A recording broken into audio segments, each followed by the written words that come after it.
Ladies and gentlemen, I am officially running for President of the United States. And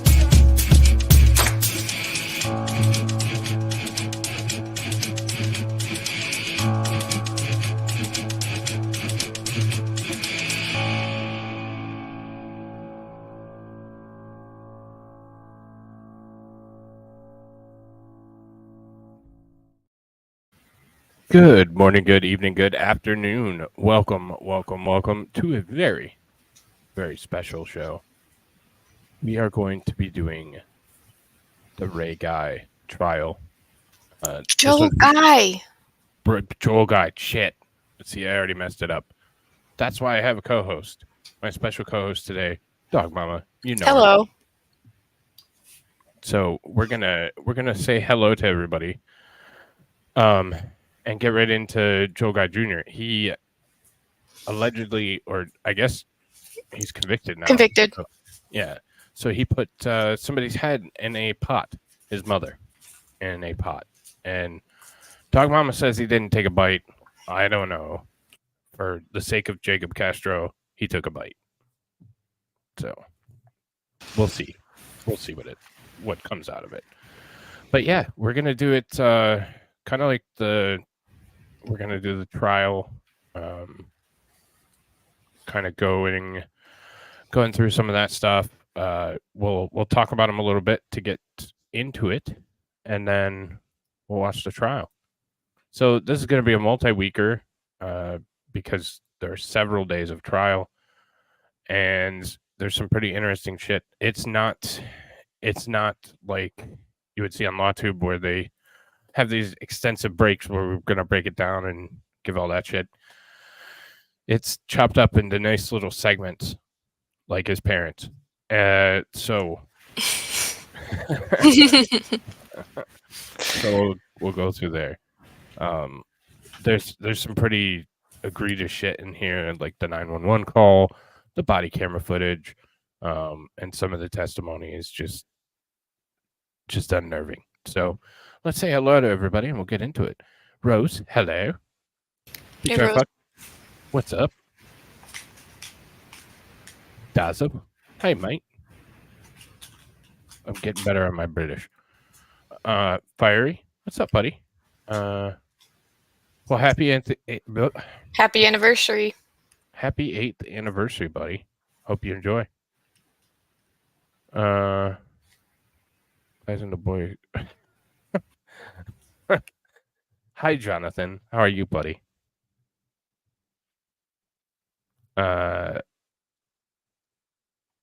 Sean, Twisted Buddy. What's up, bud?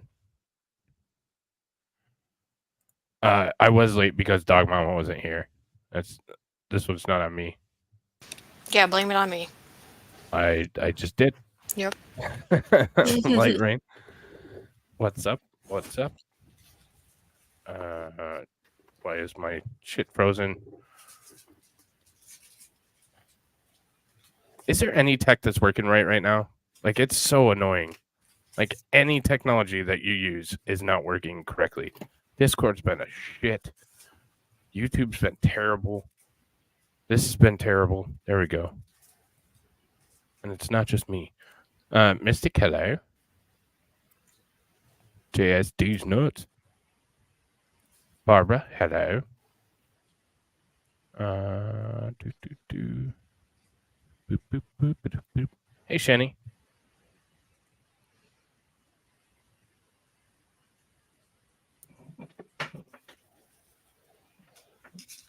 Oh, he made some detailed list. We'll start with that. What's up, man bun? Hello. What's up, Thorium? And that looks like it. No comments on Rumble, although there are people watching. If you're on Rumble, throw a comment in there. We'll talk to you. We like that. So we're going to start with kind of out of order. This is apparently his lists and kind of his plan. So he wrote everything out. Kill him with a knife. Clean up the mess with him before she gets home. Kill her with the knife. Leave. Take the dog with you. Place her in the shower. Turn on hot water and point it at her to get rid of forensics. Wow, that probably didn't work. Yeah. Remove her clothes and take them with me for disposal. That's gross, dude. That's your mother. I know. Put them in a plastic bin and use it to get him into the upstairs bathroom. Wow. Cut off his arm and plant his flesh under her fingernails. I get it now. He's trying to frame mom murder-suicide. Gotcha. I don't think he's that smart, though. No, he seems I'm not like going to give him that much credit. But I think that was the plan, and I mean, A for effort, brother. Execution was terrible. Well, you executed him, I guess, pretty well, but the execution of not going to prison for the rest of your life was pretty terrible. Yes. So, where the hell were we at? Place her hand with his DNA so that his DNA is not washed away by the shower. That's interesting. Oh, and we have Punk Girl 72, also known as Man Bun, over on Rumble. Hey, Beaches, what's up? Speaking of Beaches, I wanted to make a quick announcement. I won't spend a bunch of time on it because I'll probably do some kind of video on it. The 4th through the 7th of next month, coming up in about 4 days, I am going to be taking a hiatus to go chill with the koala. So I'm going to Texas. I figured out a way to fit it in and move shit around to make that happen. So there'll be some shorts, there'll be some longs, there'll be some intimate video, maybe on my OnlyFans, but I won't be doing normal shows for that weekend. So that's one of the things I wanted to mention. The other thing I wanted to mention is because of that, if you saw in Discord, I put a fantasy football link for anybody who wants to play fantasy football. What's up, Fiery? My 8th anniversary, just saying hello. Well, happy anniversary, buddy, again. And I hope you enjoy the time with your wife. And happy anniversary. Yes, sir. Finally confirmed. We're going to go hang out for a few days before Matsuri. So, wasn't sure if it was happening, but it is confirmed. I purchased my plane ticket. So, was I supposed to read that super chat? Oh, I did already. Did you want to? You can read super chats. Go ahead. Oh, wait, you're supposed to do them in whispers. I forgot. You just outed yourself. Any super chats you send, Dog Momma will do in whispers. We agreed the end stuff goes on Pornhub to promote the channel. Well, I thought we were going to put it behind a paywall on OnlyFans. We can do it on Pornhub. That works. So yeah, I'm really excited to go hang out with the cuddly koala. We're gonna have some fun. So, but otherwise, there is a fantasy football link if anybody wants to play. I would like to try and hold the draft on this Wednesday, so 2 days from now. There are 8 spots available. We're doing it for fun. If you've never played, even better. Then I can kick your ass. But it'll just be a good time. I'm gonna draft live for my show on Wednesday, and we'll just have fun doing it. We'll all learn in the process. I very much enjoy fantasy football, so if you're into that, go sign up. It's in Discord. I signed up already. Dog Momma did sign up. There are 2 women that have signed up, and I'm the only penis. Oh, there's a whisper for you. That's got to be whispered. And this is how I met Hayden. Slurp. Damn.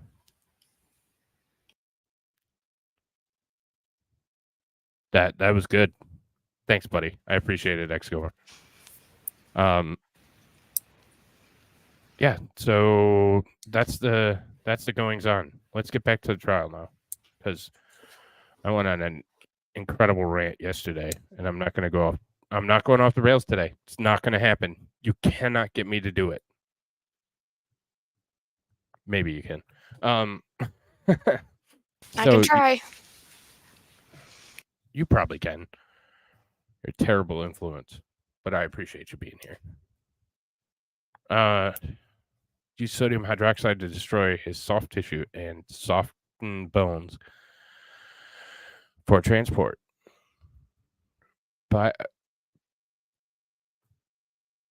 Based? Oh, based, like a turkey baster. Gotcha. Based once every hour to accelerate.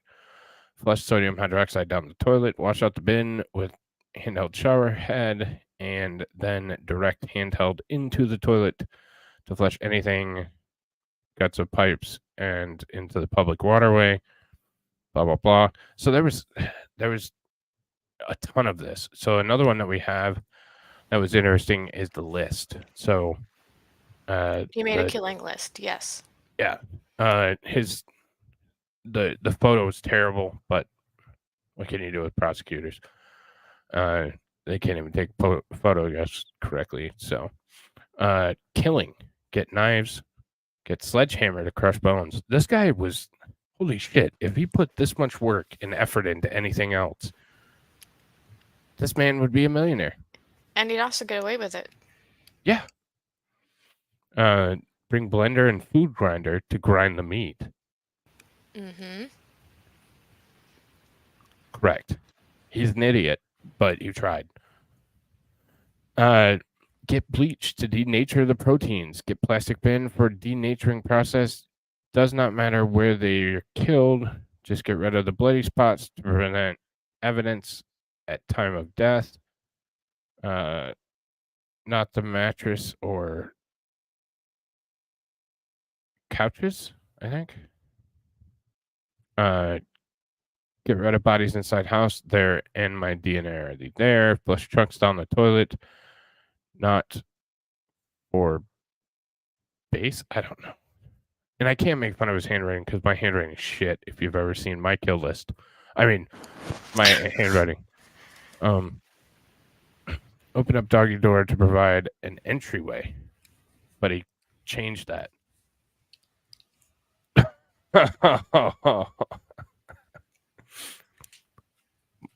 Mighty. Oh, you want? Yeah. Oh, yeah. You read them. It sounds better. Mighty is going to go off the rails like the Norfolk Southern train. That's right, bitches. We won't forget. Also, superfralicagilisticexpialidocious. Damn, that was good. Yeah, we won't forget that Norfolk Southern train, and what they did to Ohio. We need to stay on that one because that one was ridiculous. Oh, this one's definitely for you. It rubs the lotion on its skin, or else it gets the hose again.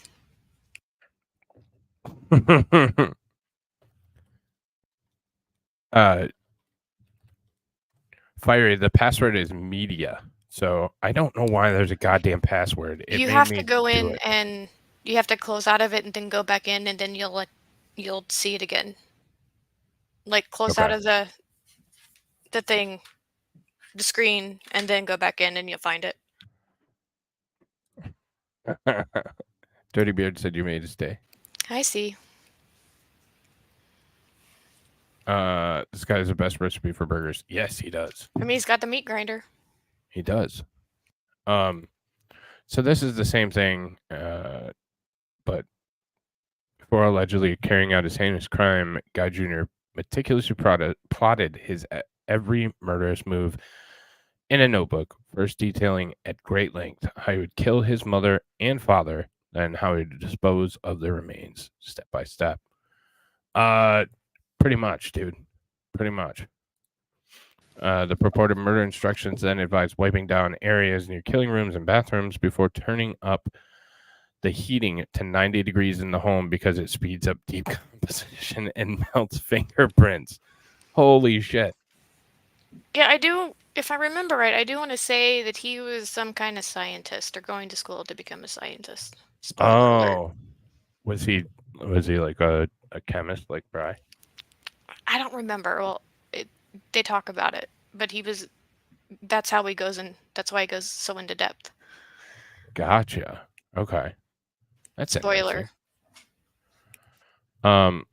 And when the police got there, this is the pot containing Lisa guy's boiling head. Yes, it was in there. That's kind of gross. It is.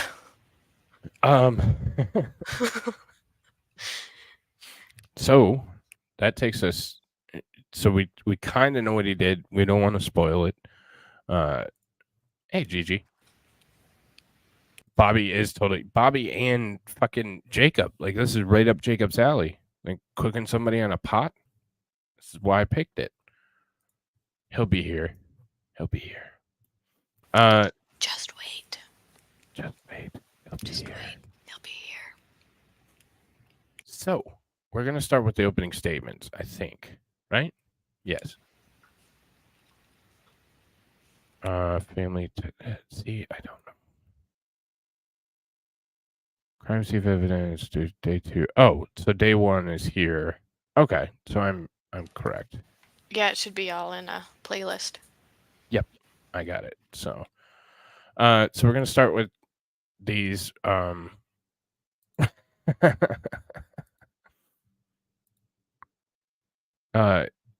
head cheese in your roast. That's odd. So, ladies and gentlemen, we are going to start right here with the opening statements. I hope the volume's good. Thank you, Law and Cuck, for your coverage. Fuck off.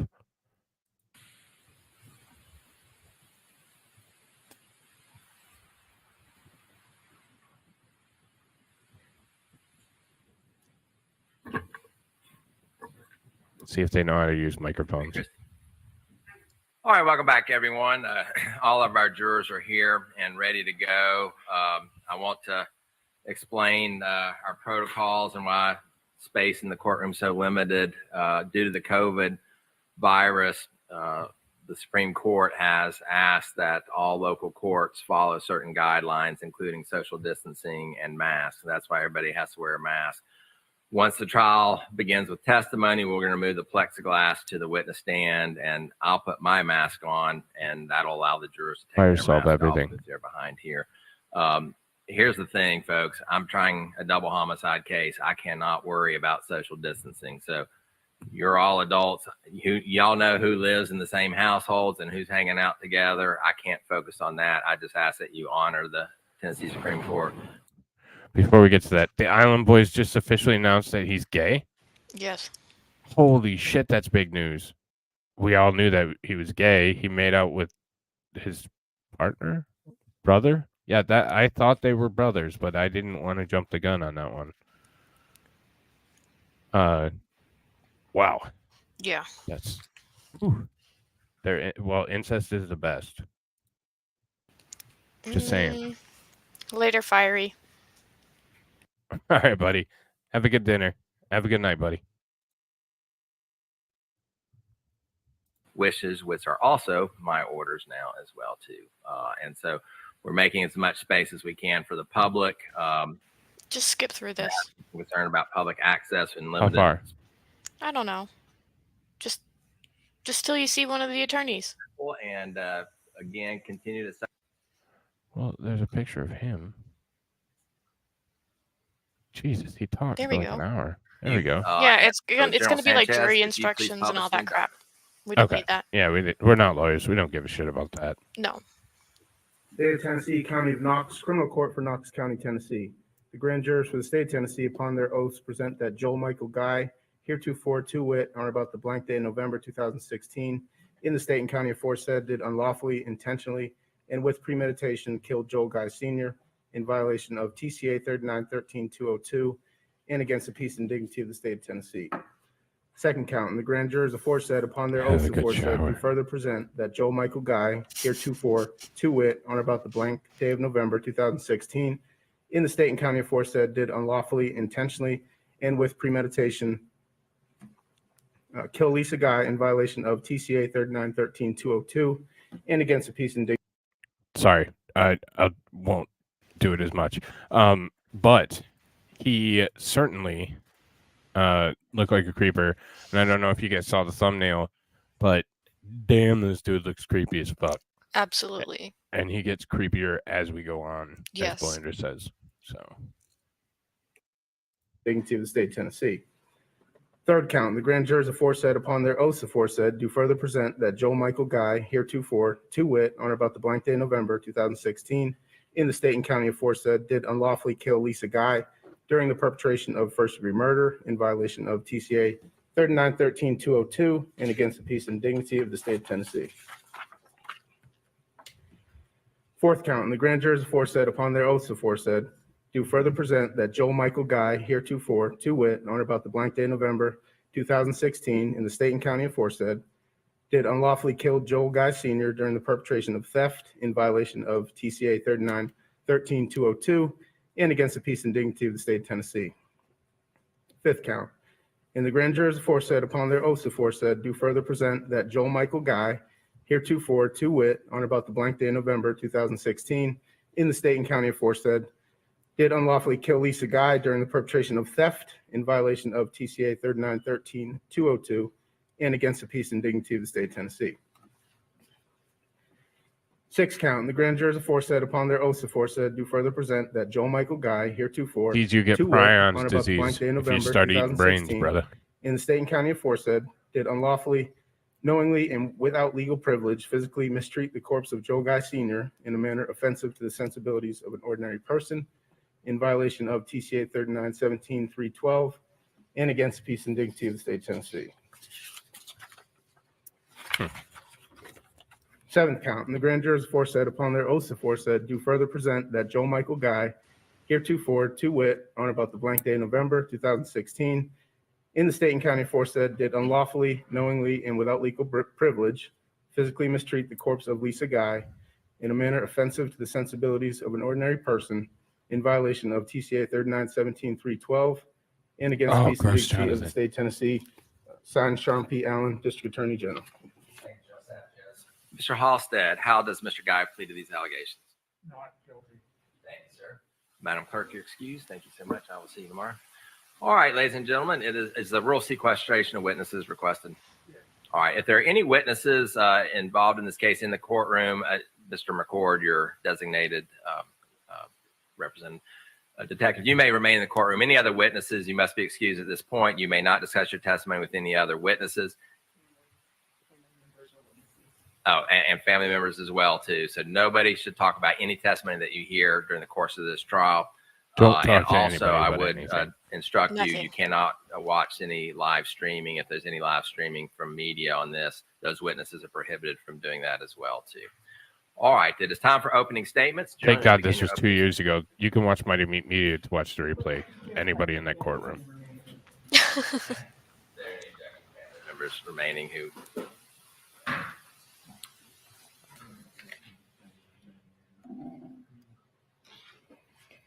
No, you're wrong. Under the article, Victims' Rights Act. I can't remember what it is. All right, John, you may begin your opening statement whenever you're ready. Thank you. Ladies and gentlemen, thank you very much for your time and attention this week. She and looks like a thank you in bitch. advance. Yeah. We expect to prove to you beyond a reasonable doubt that on November the 26th of 2016, Joe Michael Guy Sr. was viciously attacked in his home in the exercise room that he had upstairs. During this assault, he sustained 42 sharp force injuries. Exercise Holy room. shit. Proof from the medical examiner and from a forensic anthropologist about these injuries. And what you're going to hear is that these injuries were so severe that marks were left on his ribs, 12 of his ribs. Over Marks 1,000 ranging Ds. from scratches to complete severing. The medical examiner is going to tell you that the cause of his death was multiple sharp force injuries that caused damage to his lungs, to his liver, and to his kidneys. He sustained a wound to his scapula, which is where your shoulder is, and it was such a severe wound that a fragment from a blunt force instrument was left in the muscular tissue next to the bone.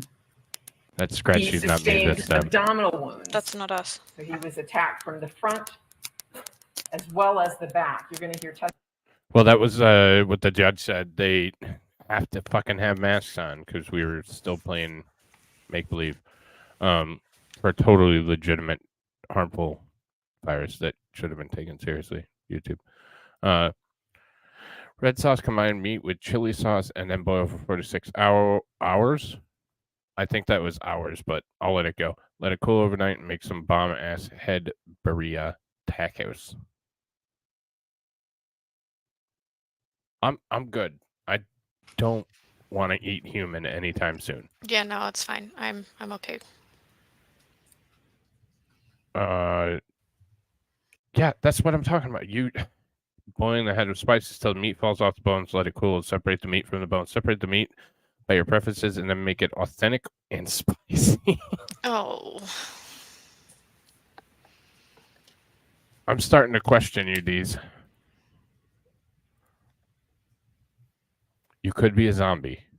Could be. testimony that most of the stab.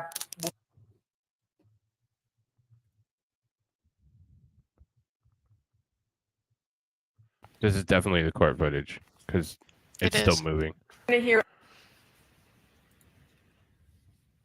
blood staining evidence in this exercise room that indicated that there was a fierce struggle. In one corner of the room, there is blood evidence to show that there was thrashing motion. And it left not only blood marks, but white marks and droplets Racist. on two walls of the room, and extensive blood staining on the carpet. You will hear that he sustained defensive injuries on both of his hands, which indicate that he was fighting and he fought for his life. And his hands were sliced. And you're going to see photographs and hear testimony about the nature and the extent of these injuries. After he was murdered, the killer disrobed him, meticulously took off his clothes, his shoes, his pants, his shirt and jacket, left them in a heap on the carpet. Is that a fetish He thing? left Jill Sr.'s cigarettes I don't know. on top of the pile. They were blood-stained. He left his hands in the room. Oh. Yes, At some hands. point, Lisa Guy came home, and she too was subjected to a violent assault. And you're going to hear testimony and see proof of her injuries. She was stabbed 31 times. Holy She shit. sustained serious injuries to her ribs. She had 21 rib injuries. 21. How do you do that? 9 of her ribs were severed. Holy And shit. you will hear a forensic anthropologist It's talk bad. to you about the variation of the injuries to her ribs, indicating not just slice marks, scratches, severing, but also evidence that the sharp instrument used to stab her twisted into the cartilage of her ribs. She had one rib He's a that monster was for that. fractured from blunt force trauma, not sharp force, but blunt force, indicating that there was pressure applied to her ribs. And you will hear that most of these injuries occurred to her back. She had one injury to her clavicle and a stab wound. And she No. It had doesn't seem several like it, but No, we'll get no, it the was not. to her buttock. we'll get the deets. You will hear testimony that there was evidence in the upper hall at the top of the stairwell from the bottom floor to the top floor that indicates that this is where her murder took place. Blood staining on the walls, drip marks, marks that indicate a spray perhaps. And like Joel Sr., her clothes were removed from her. They were cut off and Wow. left in a bloody pile on top of a large blood stain on the carpet. You will hear that the scissors were found there, along with a knife. What about scissoring? You will hear that there were also 2 knives left in the exercise room. I think it's knives. Knives. So at some point, after Joel Sr. and Lisa were murdered, the killer went to work on their bodies.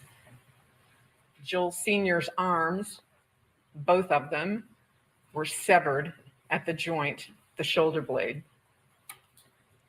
Both of his legs no. were removed at the hip.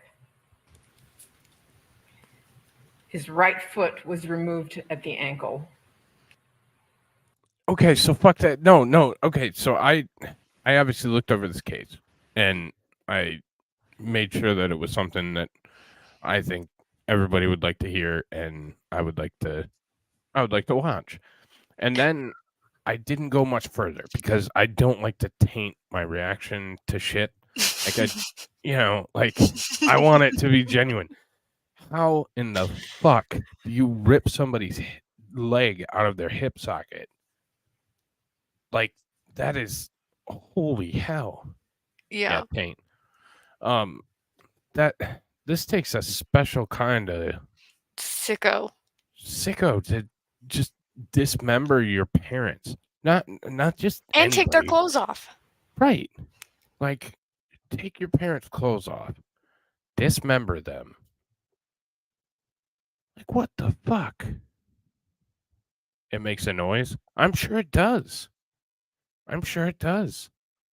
I just can't even place myself in that mindset of how in the fuck you could do that to another human being. Yeah, it's awful. Like, and these people walk among us. We have the business and, we have this and that and the Halderson. and like, damn. I just don't understand how there's something wrong in your brain to be able to do this and sit there and hear it in a courtroom and not be vomiting or not be losing your shit, But anyways, Yeah, he's a special kind of person. yeah, a special kind of stupid. That too. And as you know, his hands, of course, were also removed at the wrist. Lisa had both of her arms removed from her torso at the shoulder. Both of her legs were cut off below the knee. Her right hand was severed from her arm, and the killer cut off her head. You will hear testimony from a forensic anthropologist who will tell you that her head was basically broken from a part of the spine called the atlas. There was a blunt force trauma applied to her neck before her head was severed from her spine.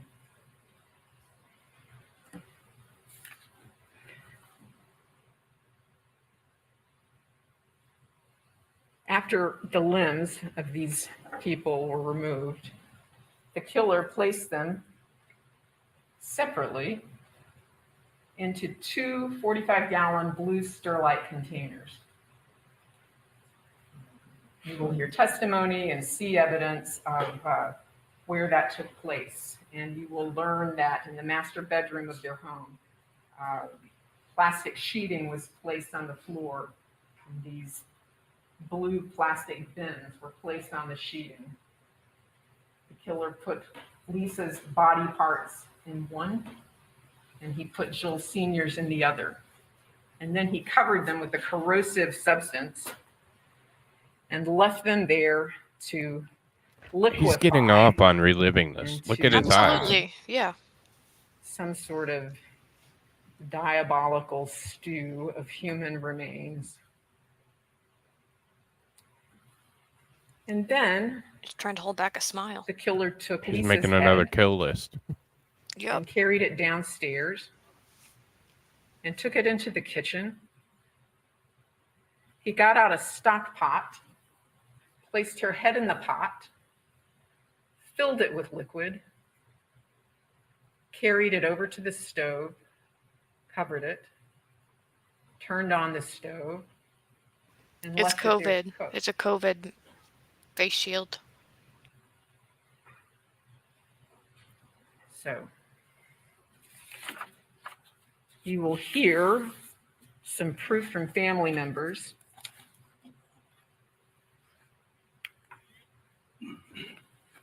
About this family. And you're going to hear this photograph was taken on the Thanksgiving day just before their murders, November the 24th. Photograph is taken by Michelle Dennison, Joel Sr.'s daughter. You're going to hear a little bit about this family. You're going to hear that Joel and Lisa were very happily married. They loved each other. They had been married for 31 years. And the defendant was their only child. But Joel Sr. had been married before, years before, and he had 3 daughters, Candace and twins, Michelle and Angela. And you're going to hear from each of Unless them you're enjoying it a little bit and about their wanted to see family. him look at you. And you're going to hear that they communicated regularly, and they had a great relationship with their dad and with Lisa, and they were very fond of. Lisa had treated them like they were her own. You're going to hear a little bit about the dynamics of this family, and you're going to hear that on Thanksgiving, Joel and Lisa had arranged to have a family get-together, and Michelle and her boyfriend and her 3 young sons, who are depicted in this photograph, came to spend the day, all that Thursday, came to spend the day with Lisa and Joel. Angela and Candace weren't able to come, so it was just these people, along with the defendant, who came up from Baton Rouge, Louisiana, where he lived. He drove up the day before, November the 23rd.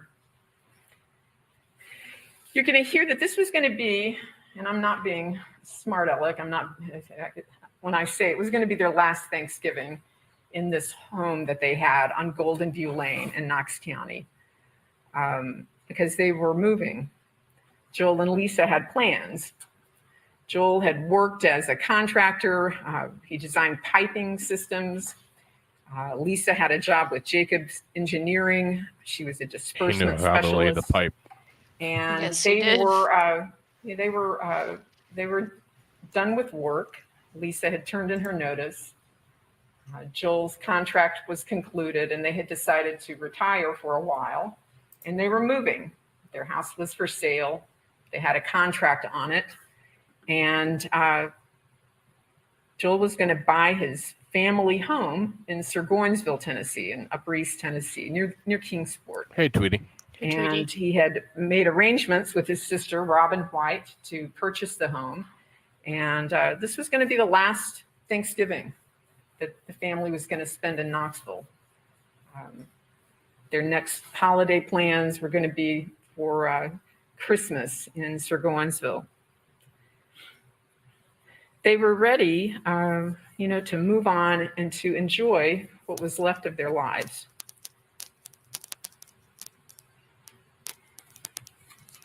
So I want to give you an idea of kind of a timeline for where we are this weekend. And you're going to see that the defendant came to Knoxville from Baton Rouge on November the 23rd. The family get-together was on Thanksgiving the 24th. You will hear proof that on November the 25th, Joel and Lisa and the defendant drove up to Surgoinsville to deliver a boat that Joel Sr. had, and he wanted to take it to the Surgoinsville He's legit house. aroused by this. Legitimate. Look at his You will eyes. see He's like and hear excited about evidence it. that Yeah, just wait. Lisa was alive on November the 26th. This is during COVID Sometime times after tweeting. noon. We know that because of evidence we have from a shopping trip that she made in Knoxville. And we know that the defendant was in Knoxville on November the 26th, also because of evidence we have from a receipt where he went shopping at a store, a Walmart store, and was seen there around 3:35. The evidence will show that Joel and Lisa were murdered on Saturday, November the 26th. You will hear proof that the defendant left Knoxville at some point on November the 27th. And you will hear proof that the guys' bodies were found on Monday, November the 28th.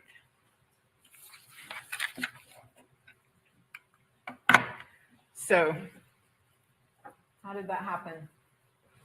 Jennifer Whitehead is a supervisor at Jacob Engineering. She worked with Lisa. They were work friends. They had a good relationship. And she's going to tell you that the week after Thanksgiving was going to be Lisa's last week of work. She was due to, I'm sorry I keep doing this, but I cannot. I'm having a hard time.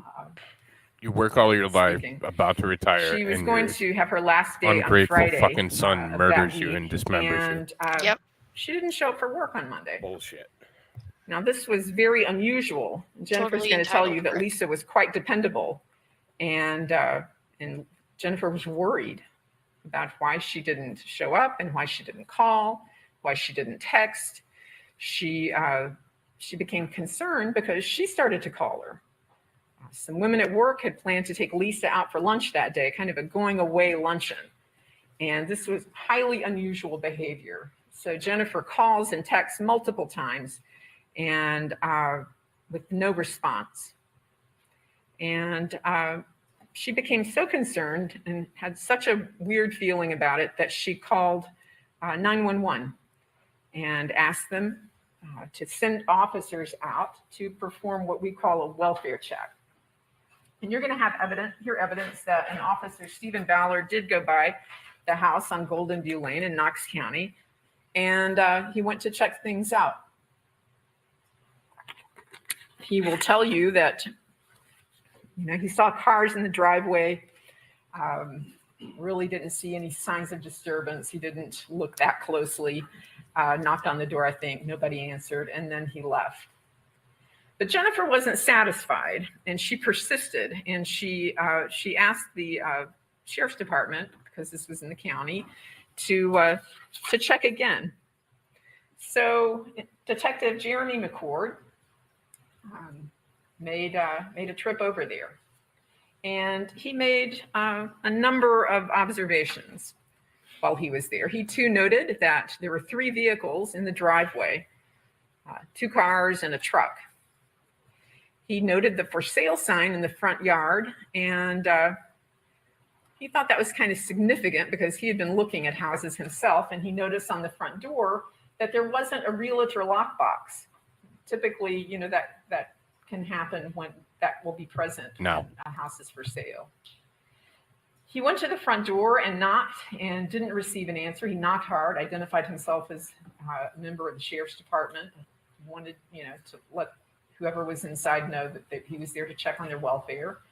And when he was at the front door, if you will notice these, he was able to look in and see through the windows that there were groceries that were scattered in the floor of the foyer area. And that concerned him. There were a number of bags left in the floor. So no one responded to the knocks, and he decided to go around back. Hey, Scad. And when he went around back, he observed that the doorknob from the back door was missing. It's completely gone. And he thought, well, that's strange because Hey, Scad. the No worries. doorknob We're on just the starting front opening door statements. had looked sort of weird to him. It didn't look like it fit properly in the front door. There were scratch marks around it. And so he made the conclusion that for some reason, the doorknob from the back door had been removed and placed on the front door. And he just felt like something was wrong. He heard a dog barking inside. And he just kind of became alarmed, and he felt like there was a need for officers to go inside. He even called the realtor to try to figure out, what was going on. Those were their cars. The realtor suggested maybe looking inside one of the cars to see if there was a garage door opener that could open the garage door so he could get in. And he made the decision to go in. In law enforcement, this is kind of called exigent circumstances, and it means that there is a fear of an emergency situation that requires police to enter into a residence. And we'll hear from Detective McCord, it's not that unusual. Law enforcement officers all over the country every day respond to welfare check requests. And they are, they find COVID, injured people, a couple of years ago, who are sick, and sometimes they find people who are deceased. And so he was worried and decided that, he needed to check on their welfare. And so he went in. And when he did so, immediately upon opening the garage door,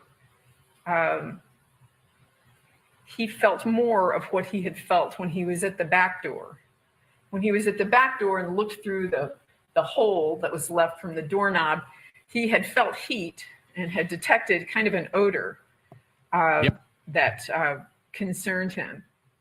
But when he opened the garage door, there was a blast of heat and an overpowering smell, something strange, something that he had not smelled before. And so, being alarmed at the unusual nature of this situation, he decided to go in with some trepidation. He was careful. And the way law enforcement officers go into a house under these circumstances, because there may be danger there, who knows what they might encounter, they go from room to room. They announce themselves as law enforcement officers, and they move through the house in what is called a clear. They're clearing it. And he will tell you that they entered through the garage into the kitchen area, and he's going to describe for you the things that he found inside the house that were very unusual to him. I mean, other than the heat, which he will tell you is when they looked at the thermostat, the temperatures were in the high 90s. Okay, I'm not talking about a warm house. I'm talking about a hot house. And I'm talking about an odor that caused officers to have physical reactions to. In the kitchen of the house, he saw things scattered on the floor. And he noticed towels and bottles of bleach and a bottle of muriatic acid and garbage bags. He noticed that the stove was operating and there was a pot on it. He noticed that the oven was on. He noticed that there was a cell phone on the counter. And the old search it because there's a pot smell. 2 wallets that were out. Trick as old as time. One looked like it belonged to a female. There was a picture, an ID of a woman on it. The other was brown, looked more masculine. A ball peen hammer and a vice grip. A lady's purse on the table.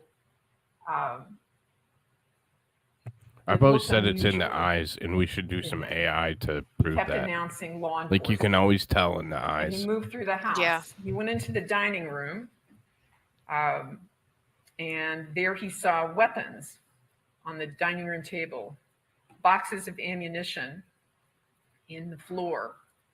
There were tools also on the dining room table, a screwdriver and what appeared to be a lock set, another doorknob lock set. In the foyer, there were multiple bags from a Walmart that had groceries inside them, including perishables, things like ice cream, bacon, and sausage, the sort of things that one would, you would expect that you would put away in the refrigerator as soon as you came home. Some boxes of beer. And as he went through the house in the downstairs, No, the fact you're crazy, Bobby, makes you crazy. More and more anxious. There was a little study area, a den. The den contained the door that had the missing doorknob. There was animal waste, feces on the carpet. and urine stains. There was a heater that was plugged in and was operating at full blast. And again, he noticed the thermostat set so high. He goes through the downstairs, and as he did so, he starts to feel fear. And I mean, he'll tell you, he's not ashamed to tell you, it was scary. He began to go up the stairwell, and as he was going up the stairs, he noticed that there were blood drip marks on the walls, and there was blood on the carpet. And I mean, at this point, he will tell you he knew that something terrible was wrong. And at the top of the stairs, he sees this pile of clothing, this pile of bloody clothing and bloody scissors and a bloody knife and a big blood pool. And he looks down the hall and he sees a pair of severed hands on the carpet in a room down the hall. And it freaked him out.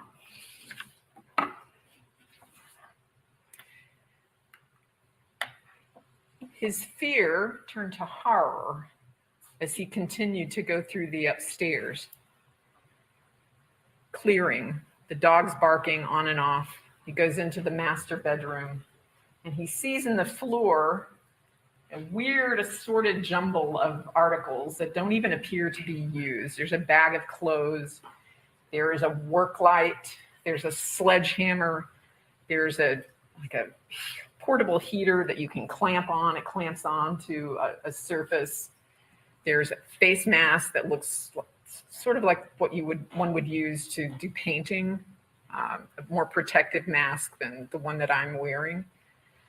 There's a Whoa. Stop with your hate and bigotry. That is the most protective mask that stops everything that would be just fine to inhale fumes of paint. Stop being a bigot, bitch. blender and a box of latex gloves, a black garbage bag. A roll of plastic sheeting is on the bed, which is made. Well, it was made and tidy. And beanie babies, pile of beanie babies on the carpet next to all of this. And other articles. I'm like not sure that I'm remembering all of them. Bottles of food grade hydrogen peroxide, like jugs, big jugs. A jug of liquid fire, which is the drain opener. Back in the hall next to Lisa's clothing, there were 3 empty big gallon, 5 gallon, I'm not sure how many gallon tubs of something called sewer line cleaner number 2, and an empty bottle of Robic drain opening solution. That was in the hall. So back to the master bedroom. All of these weird, unusual products are here. And the master bath door is open. And of course, he can see what I described to you just a few minutes ago. And it's something he will tell you that he never expected to see. And he can't unsee it. The floor of the master bath coated in plastic, the same plastic sheeting cut from the sheeting that was left on the bed. Tennessee. Garden hose Close enough, though. connected to the shower head. A heater running full blast. A knife in the sink. And the remains of what appeared to be human beings. At the time, Detective McCord will tell you he didn't know how many, who they were. He didn't know what he was dealing with. And they continued to clear the house. And in nearly every room in the house, they find evidence. I think there was one room that was used for storage that there was packing. People, you could tell that the homeowners were packing. Things were boxed up. I don't think they recovered anything out of that room, but there's a guest bedroom that they went into. And in that room, on the bed, the unmade bed, there was a laptop computer that was plugged in, a used latex glove on the carpet, There was a backpack in a corner. There was a bloody jug of the same food grade hydrogen peroxide on the dresser, along with a box of latex gloves, some credit cards that appeared to be issued to Joel Sr. Other articles, blood staining on the carpet and a blood stain on the sheet, I think. There's a bathroom upstairs in the hall, sort of a guest bathroom.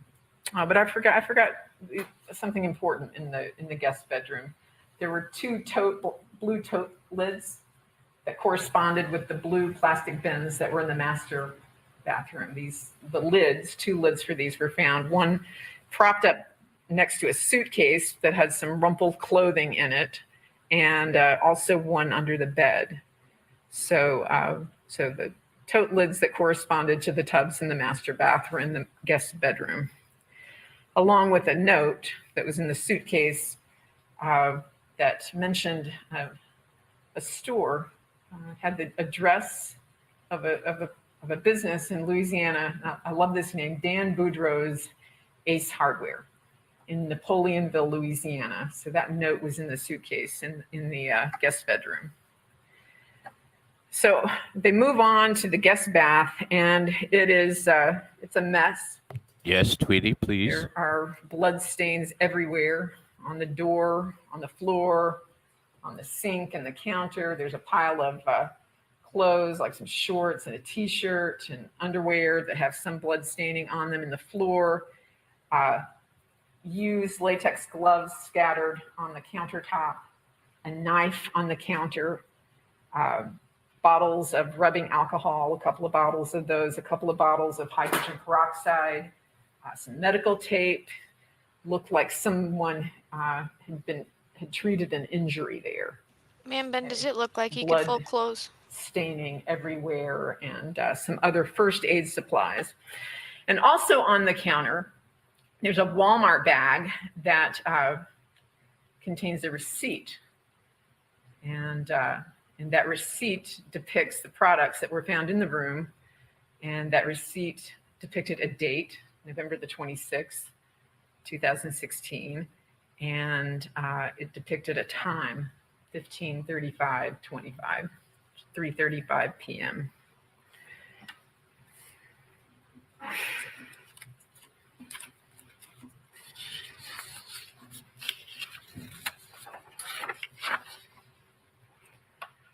And as if all of those discoveries weren't bad enough, go back downstairs after they've gotten rid of the dog that was locked up in a laundry room in a stifling heat. They get someone to take care of the animal, to get it out of the house and to be treated. Animal rescue, the Humane Society. He was animal control, I guess is what it's called.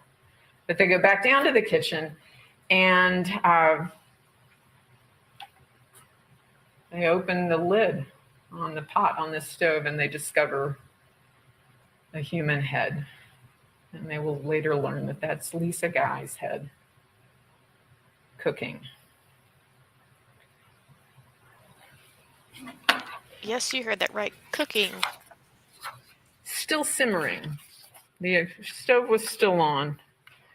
So Detective McCord and the other officers there, they realize this is a monstrous crime, okay? They're feeling some sense of urgency now to figure out who did this. And they have to take steps to figure out how in the world, what are we going to do? How are we going to solve this? So they do what investigators do, and they interview people. It was They do a neighborhood canvass. They talk to people in the neighborhood to try to figure out when the guys were last seen, who may have been at the house. They notify next of kin. They discover from Michelle Dennison that she was just there, that she was there on Thanksgiving, that her half brother, Joel Jr., Joel Michael, they call him, was there. He gets a description of vehicles. He gets he gets on that receipt from Walmart. And when he goes to Walmart to check this out, he's able to talk to someone there who is kind enough to cooperate, and they give him video. They maintain security footage at the stores because of shoplifters and for business purposes. And so Detective McCord is able to that very day, the 28th, get a video image and a still shot of the person who made that purchase. And he is able to have that person who's depicted in that image identified as Joel and Lisa's only son, Joe Michael Guy, the defendant. And they get an arrest warrant based upon this information and other information. One of the things that greatly concerned them is that in this image that they saw at Walmart, the defendant is his hand is bandaged, okay, and he's buying medical supplies, and he's not there. And they've received information that he has gone back to Louisiana, back to Baton Rouge on November the 27th. And so based upon that and other evidence, they get an arrest warrant, and they enlist the assistance of law enforcement officers from the Louisiana State Police, the FBI, and East Baton Rouge Sheriff's Office. And all of these agencies work together, and the defendant is arrested, I believe, on November the 29th of 2016. And you will hear testimony from people who saw him there, who will tell you that his hands were sliced. He had a couple of cut marks on his hands. So you will hear that all of the evidence in this case we submit to you points to the defendant as the killer of his parents. And one of the things that we consider in this calculation is, the times of death. The medical examiner and Dr. Marks, the forensic anthropologist, can't tell you how long Joel and Lisa were in those, how long their body parts were liquefying in those tubs. They can't make that determination. Freezing. But we do know certain things. We know from receipts found in Lisa's belongings where she was on November the 26th, and that she was alive at some point. And we know that from a receipt found in her purse at the scene, that she was at this Walmart in Turkey Creek at 12:18 in the afternoon, making the purchases of the items that were found in the foyer. Okay, the receipt, they were able to match up the items listed on the receipt with things that were in the foyer floor. We know that before that, she had gone to PetSmart in Turkey Creek, in the same little shopping center, to get dog food for her dog. And this is a map, an aerial map. You'll see right up there in that corner. That's Golden View Lane, that little red circle. That's how close they live to. This is the Turkey Creek Shopping Center. Here's the PetSmart, and here is the Walmart. So as you can see, she's not that far from the shopping center. She didn't live that far, and I don't know what the traffic was like on that date, but we can assume that at some point she made it home.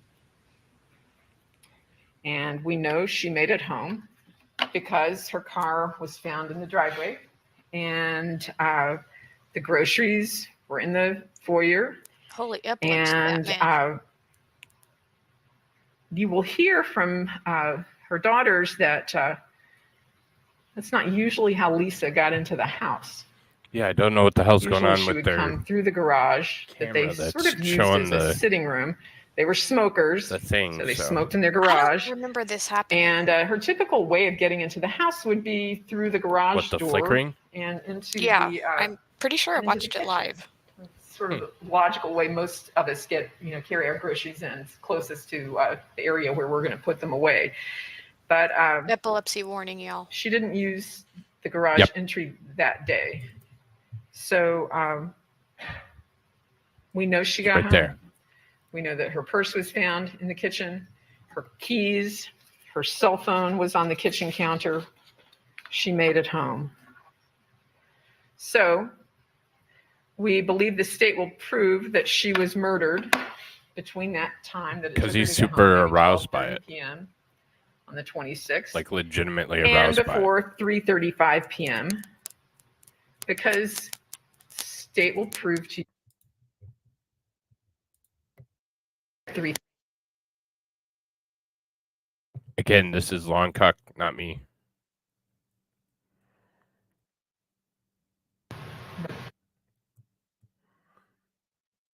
Come on, Long And here Cock. he is, There we go. leaving the store, and you will note this Epilepsy warning. bandage on his hand. Here's a close-up of him getting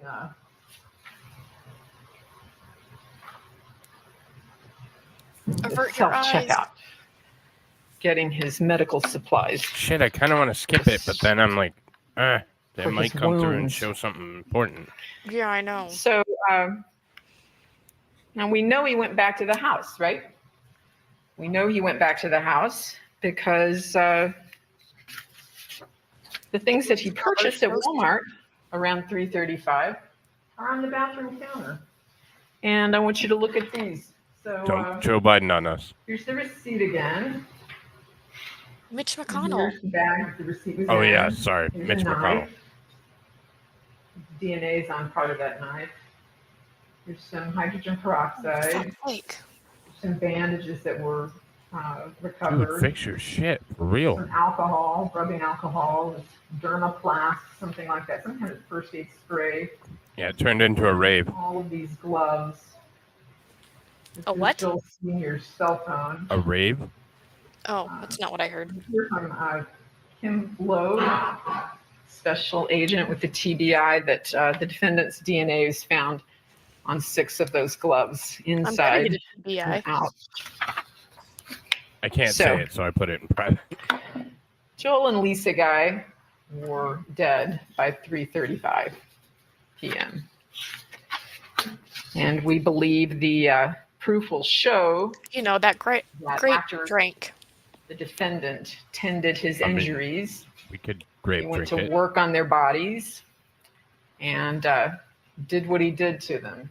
The forensic anthropologist has a nice name for what he did. It's called disarticulation. It's an elegant name for cutting off Because their they're arms arrogant legs and they Lisa's don't head. take criticism or any constructive criticism. So,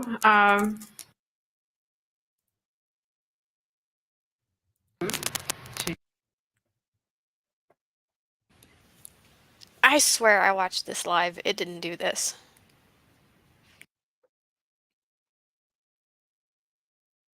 This is Long Cock's footage. Like, maybe you just didn't see the opening or something.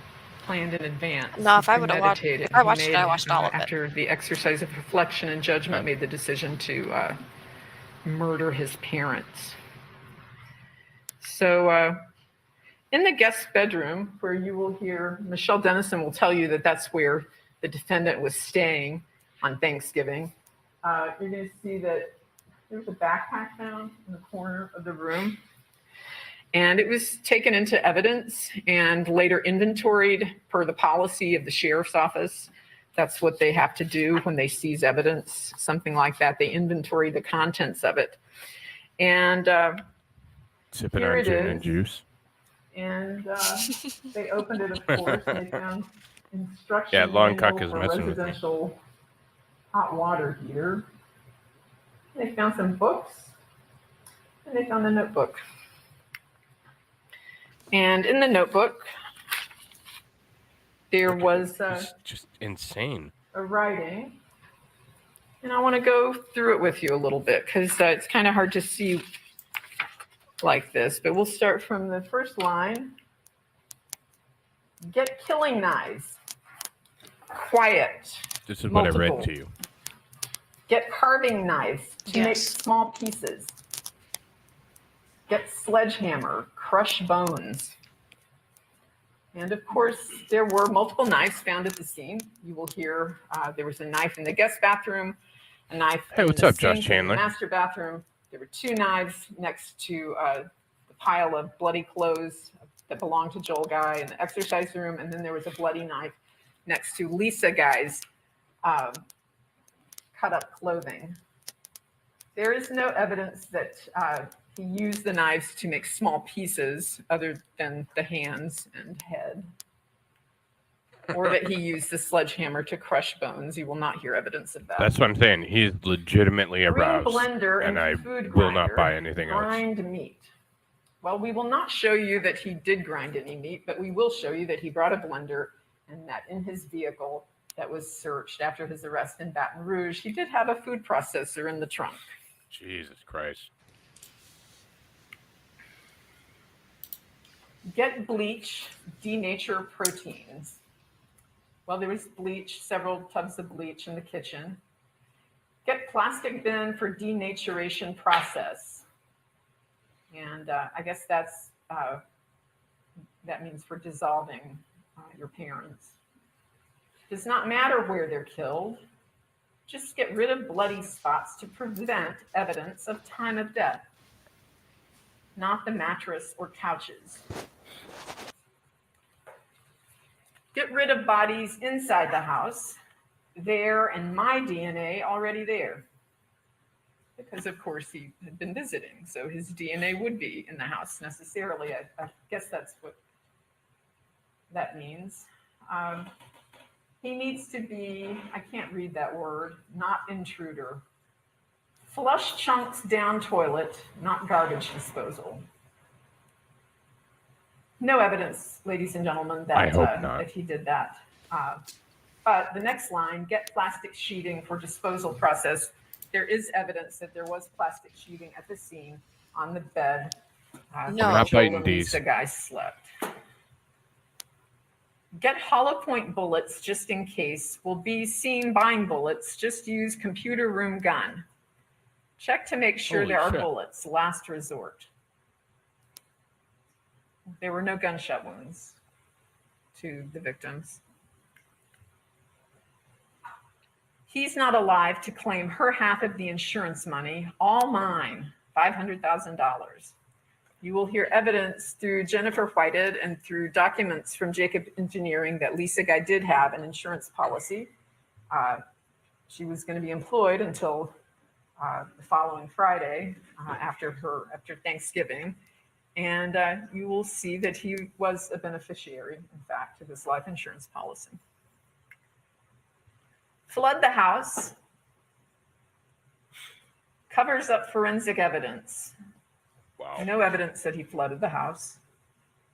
Turn heater up as high as it goes. Speeds decomposition. Again, thermostats were in the 90s, both upstairs and downstairs. Bleach reacts with luminol, just like blood. Douse area with bleach. Big sprayer. There's a big sprayer in a box on the kitchen floor. I don't know that it had been opened, and I can't tell you that the state will prove that there was evidence that he doused the area with bleach. But there was lye, and he mentioned, it says trash compactor, ? The next line is body gives time of death, alibi. Don't have to get rid of body if there's no forensic evidence on the body. His fingerprints and DNA. And that brings us to the severed hands. The severed hands. We believe the state will prove to you that the hands were severed for a purpose. Okay. For a purpose. There's a reason behind it. Minimize, and we're on to the second page of the notebook. Minimize things I touch throughout the visit. Wear gloves and socks to prevent fingerprints and footprints. And as I said, you will But see he lived there. Why the hell? photographic evidence That's weird. that there I were know. gloves, latex gloves found throughout the house, boxes of them, in his bedroom, in the bedroom that he was using in the house, in the master bedroom, in the kitchen, in the guest bath. Drop something down the garbage disposal to break it. Get him on the ground, or get him on the ground fixing it. Kill him with the knife. Clean up mess from him before she gets home. Kill her with knife. Kill the dog after. And that's marked out and above it. Send a super chat. Live fingerprints. Take dog with you. I don't know what this says. He forgot to take the dog. I don't understand. There's Him always with arousals. him is all I can read. The next line is place her in shower, turn on hot water, and point at her to get rid of forensics. Remove her clothes and take them with me for disposal. And you know her Holy clothes were shit. removed. And Seriously, long cock. well, in the upstairs bathroom. And plant his I'm gonna preview the second video just to make sure it's not as shitty. Lisa, guys.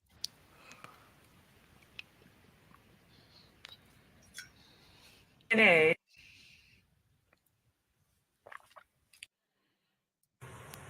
Use. You'll hear evidence. No, the next one's Other- perfectly fine. Like, The other one is? no, the next video. Oh, okay. The proper victims' family members. 911 call, blah, blah, blah. Okay.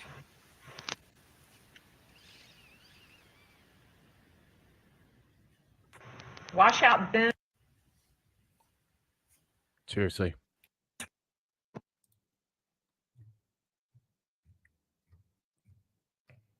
Where the hell did you put it? House killing rooms. Kitchen, question mark, with Side bleach. chat.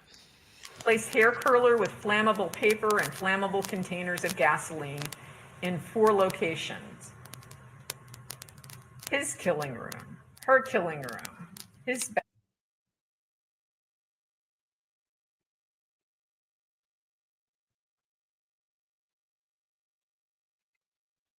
This is wildly annoying. I Bathroom. apologize. Yeah, I should have watched it before. Well, I thought it was fine because it's been up. Late Sunday no, I to don't know what's prove that going I on. was in Baton Rouge. She was, in quotation marks, alive. Leave through front door and wipe down doorknobs. That's what I'm saying. Timer for flammables set for Friday at 10 a.m. Sunlight masks fire, but not smoke. Everyone at work, so they can't report it. This is an enlargement of what is on this page. Ultraviolet light shows fingerprints. Check mail before leaving. There's one To get tomorrow rid of that's going to blood, be really use interesting. peroxide, No, D's. hemoglobin, and bleach DNA. Destruction of bodies. Composition of body, 20% fat, 20% protein, 55% water, and 5% other components. I think He this really is about does where we're at. research. And you know her clothes were removed. Place him in plastic bin and use I know it it's not to get exactly, him but it's into the pretty upstairs close. bathroom. Well, Mr. Guy's remains were certainly found in a plastic bin in the upstairs bathroom. Cut off his arm and plant his flesh under her fingernails. And I will remind you that Lisa Guy's right hand was severed from her arm. Place her hand with his DNA so that his DNA is not washed away by shower. Use sodium hydroxide. You'll hear evidence that the sewer line cleaner and other products, that's sodium hydroxide. Use sodium hydroxide to destroy his soft tissue and his softened bones for transport. Baste once every hour to accelerate. Oh, that's better. Flush sodium hydroxide down the toilet. Wash out bin with handheld shower head and then direct handheld into toilet to flush everything out of the pipes and into the public waterway. Douse killing rooms, kitchen, ? With bleach. Place hair curler with flammable paper and flammable containers of gasoline in 4 locations. His killing room, her killing room, his bathroom, her bathroom. I mean, the notes were good. The execution of the notes was pretty shit. He should have burned the notes too. Killing rooms and put them in the pot, something. Heaters up to 90 degrees to melt fingerprints and dry everything. Set her phone to send me a text message late Sunday to prove that I was in Baton Rouge and she was, in quotation marks, what the hell? Alive. Didn't we just hear that? Leave through front door I think and so. wipe Like I down said, doorknobs. I think I tried to get an Timer for flammables approximate set for where it was Friday at. at 10 a.m. Sunlight masks fire, but not smoke. Everyone at work, so they can't report it. This is an enlargement of what is on this page. Ultraviolet light shows fingerprints. Check mail before leaving. To get rid of blood, use peroxide, hemoglobin, and bleach, DNA. Damn. Destruction of bodies. Composition of body, 20% fat. Sure. I'm 20% coming down protein, before. 55% water. I'll be down there. And 5% this weekend coming up. Other components. I don't know if I'm going to make it. I'm probably not going to make it. Seeking a secure investment? Golden Oh, come on. This was the other problem with this one. Yeah, I know.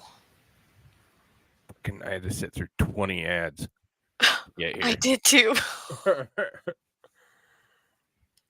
We're almost there though, and then it's better. The next video is much better. So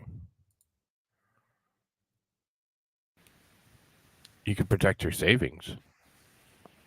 The gold and silver coins. Not a sponsor. Not a sponsor. Fuck gold and silver. What the fuck is that? Oh my goodness. Dog Momma yoga. Hey.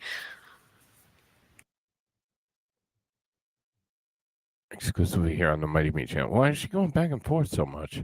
Why does she have a creepy smile on her face?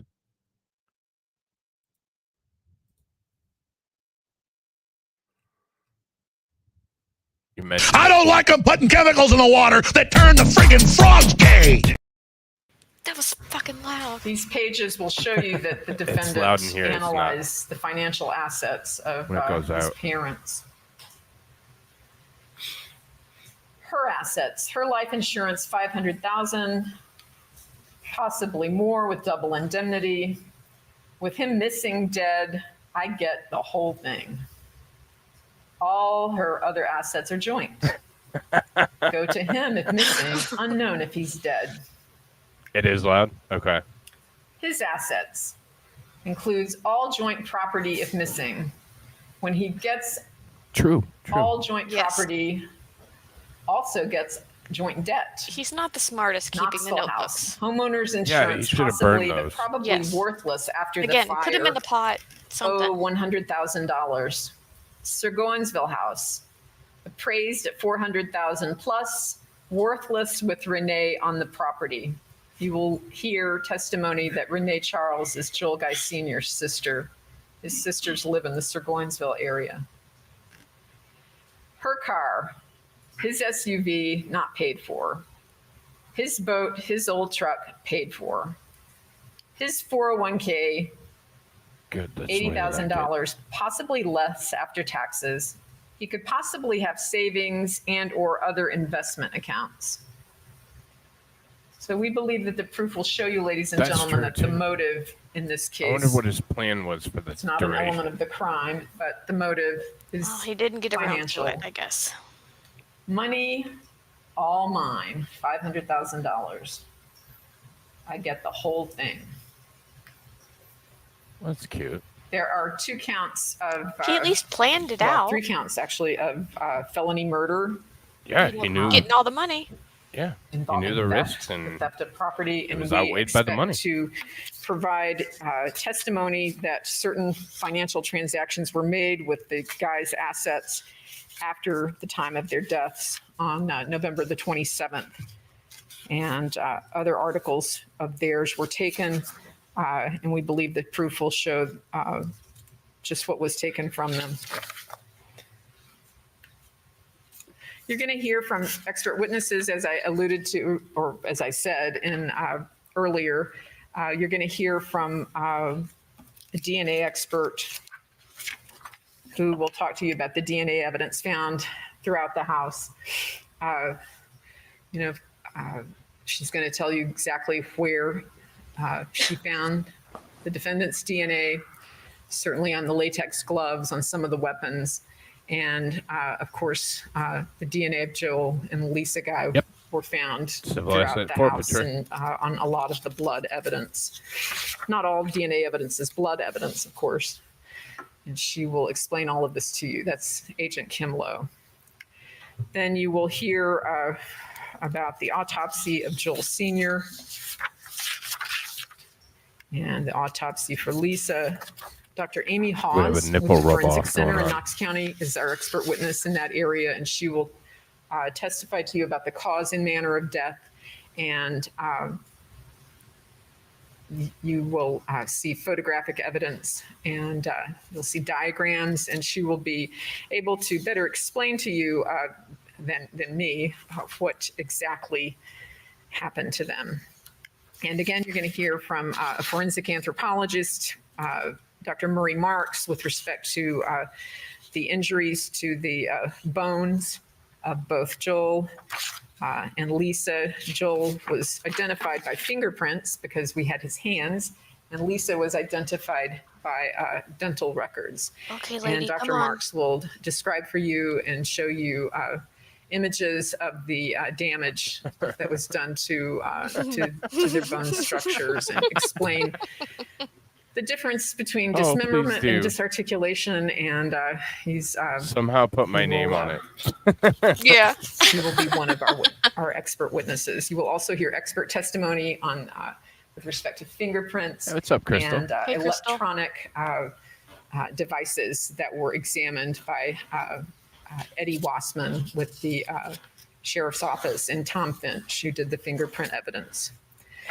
So other than the felony murder counts, the premeditated murder counts, the felony murder counts, Mr. Guy is also charged with 2 counts of abuse of corpse.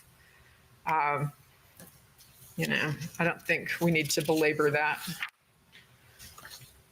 And you will hear evidence of flight, and the court will give you an instruction on It's not like we're gonna beat our dead parents with flight that one. means and how you can judge it with respect to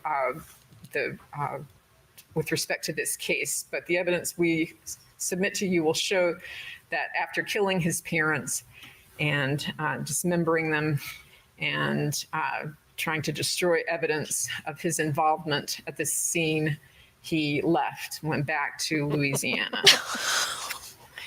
Ladies and gentlemen, we believe that at the end of our proof, at the conclusion of everything, turn it off, you will find Joel Michael Guy Jr. guilty of every count of this indictment, because we will have proven it to you beyond a reasonable doubt. Thank you very much for your attention. Whew. analysis. Mr. Damn, she talked way too much. I wanted to highlight a chat that Scad sent in. How did the defense attorney even defend this guy? Well, we have a defense attorney that hangs out from time to time that, I don't know, if he's not packing his fucking bags like he should be, could maybe, come on and say a thing or two. This is an older case. It just was very intriguing. So they're in the middle of COVID protocol. We got heads in pots. We got to do it. Yeah, this is right up our alley here. Our disgusting, weird, crazy, Alley. gross alley.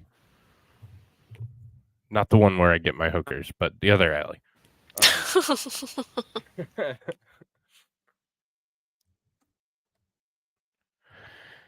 So, I don't know how you defend a guy. I mean, he's entitled to a defense. He's entitled to due process. And I saw another comment, and I missed it, so I do apologize. But that's what I'm saying.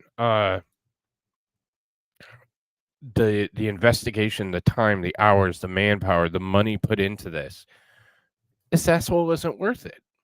He's, by all accounts, just kind of a piece of shit, and he probably deserves what he got. Yeah. So, yeah, I have little to no sympathy for somebody who's this ridiculously terrible. Yeah, I don't want to get into the insanity plea shit, but he's insane. Like, this guy is crazy as shit, and we'll see it as we progress in the trial. Yes. So I think this is the next one. Proper the victim's family members. So this did the defense do an opening? I can't remember. Family testimony about crime scene photos. No. Okay, so maybe they did it on their time. I believe that. I thought they gave a little one in the beginning. I think. I don't. So. And it could all just be prosecution. I'm unsure, but I would think it would be everything. So here is nice nose pick. Oh yeah, great start of this one. He's going up there. Yeah, he was looking for that gold that it played earlier. The $500,000 is in his nose. Yep. Yeah, like definitely not like Inkster or. I mean, hell, if you go to the other side, like Warren, that's definitely not where you find them. That whole corridor, Pennsylvania, down, to Southgate. There's some good stuff there. Prospecting. God, I hope not.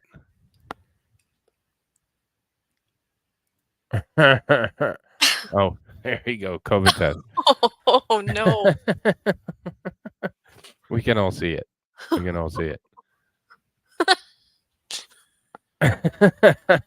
can't. I can't.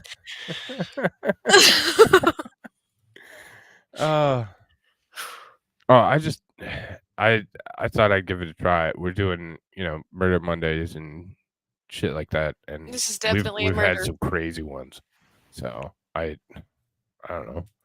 I'm intrigued by the crazy fucks. Fort Street. I used to live in Fort and Quarry, so I lived there for a while. So I know it well, sir. Know it well. He had long hair, Bobby. Oh, did he? Yes, when he was arrested. Oh, and it's probably gross, like fuzzy It's too. gross. Oh, I don't even want to look. All right, let's get into this one.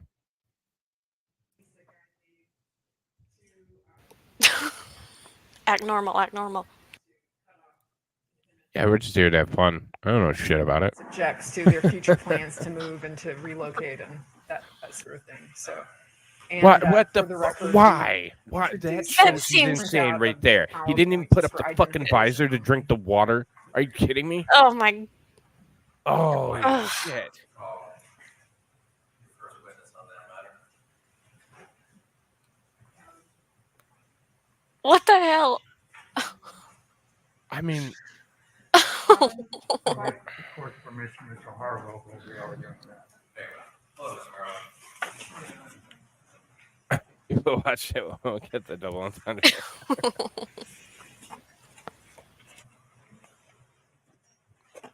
That's true. Maybe he's trying to self-lobotomize. Could be true. Please raise your right hand. Do you solemnly swear or affirm the testimony about to give will be the truth, the whole truth, and nothing but the truth, so help you God? I have a seat. Once you're seated, you may remove your mask. Would you state your name for the record, please? Because COVID can't travel if you sit down. Are you related to Joel Guy Sr.? Or behind a brother. And plexiglass. is the defendant your nephew? Yes. And did you know Lisa Guy also? Yes, she was like my sister. All right. I want to direct your attention to the time period around Thanksgiving, just before Thanksgiving of 2016, and ask you if either your brother made any statements to you Not a damn about thing. his future plans regarding the support of his son, Joel Michael. Yes. My brother had stated to me that he was retiring and moving That up, accent. and he had cut his son off. Oh yeah, they're Any real, money, real anything. Southern. He was tired of keeping him up. And Lisa was fixing to move in the family home, and Lisa was fixing to cut him off. And when come Christmas, when he was supposed to come in, but he came in for Thanksgiving instead. Okay. Thank you. Pass the witness. Just very briefly, so I No understand worries, your see you in a bit. testimony is as to your brother. He stated that he had already cut off his son. Is that right? Yes. Okay. And as to your sister-in-law, she told you she was planning to cut him off at Christmas. Is that right? Yes. And the conversations that you had, let me ask this, the conversation you had with your brother, was your nephew part of that conversation? No, he was not there. Okay. The conversation you had with your sister-in-law, was your nephew a party to that conversation? Yes. That was all about cutting him off. Yes. Okay. That was a bad question. Let me ask again. When you talked to your sister-in-law about your nephew, did your nephew hear that conversation while it was going on? No, he wasn't there. Okay. That's all I was asking. Thank you. One second. See This if, attorney sounds Oh, I'm sorry. pretty terrible. yeah, see if you can pull And up just to clarify, the picture as inside chat. to Oh, Ms. Guy, gross. your sister-in-law, Yeah. did you have a I'll stop it for a second. Yeah. Oh, gross. Yeah. Oh. No, I love the Southern accent. I just it's a different way of speaking. It's much slower. Yeah. No, I live in the South. Don't. Just the accent was way off for me. I don't remember that being that way. This guy is he's very gremlin-like, isn't he? Mm-hmm. And you can see it, those fucking eyes, man. Those Yeah. eyes. Yeah. I'm telling you. So that's disgusting. He's just a creepy creeper. And this is another one of those self-entitled pricks that mommy and daddy weren't gonna pay his way anymore. So he fucking killed him. We've seen that a couple times. So and Crystal got her membership update. I've been a member for 1 month, but a fan for a year. And I've appreciated it. You're awesome, Crystal. Thank you so much. Southern Belle accent. I don't do a good accent, but I got another one for you to pull up. Oh shit! What is that?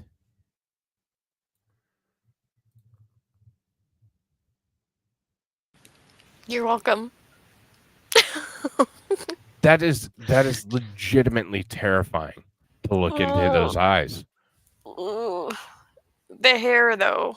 The hair, I'm just sucked in by those eyes. Like the eyes are so terrible. Yes. Like you just know he's done bad shit if you're looking at his eyes. Diesel smash. Meth is one hell of a drug. Yes, sir. See, I think he's too Yeah. fat for that. Yep. He is all of the crazy. Yes. Absolutely.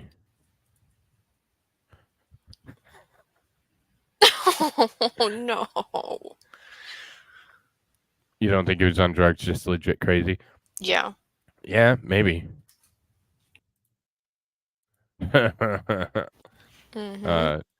And we have some buckets of drain clean, I guess. There's the pile of clothes. Yes. The ball peen hammer. Damn, some pliers. That's probably the hardest he's ever worked, too. Probably. Legitimately. Like, because he seems like a lazy fuck. All right, we're going back to this because I can't look at that picture anymore. It's terrifying me. You're welcome. Her yourself, or did your brother tell you about your sister-in-law's plan? To No, I talked to her about it too. In a conversation with her is when she said she was planning to cut him off at Thanksgiving? Yes. I mean, at Christmas? At Christmas, yes. Thank you. Angela Crane.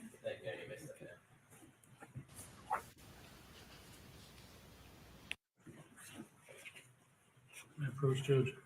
I don't know what that did for anything. I don't know what it did either. You're welcome, Barbara. Probably like a Harvard lawyer or something. But Probably. he was a string bean.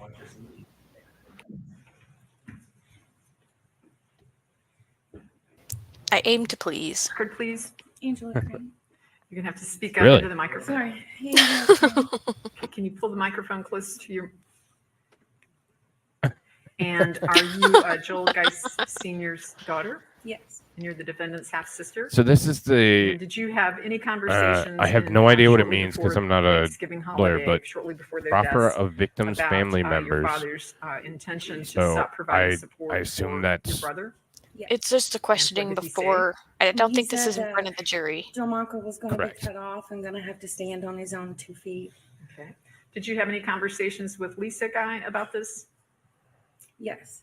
And what were those? What did she say to you? She agreed. It was all in the same conversation with Oh, him. no joke. I agree.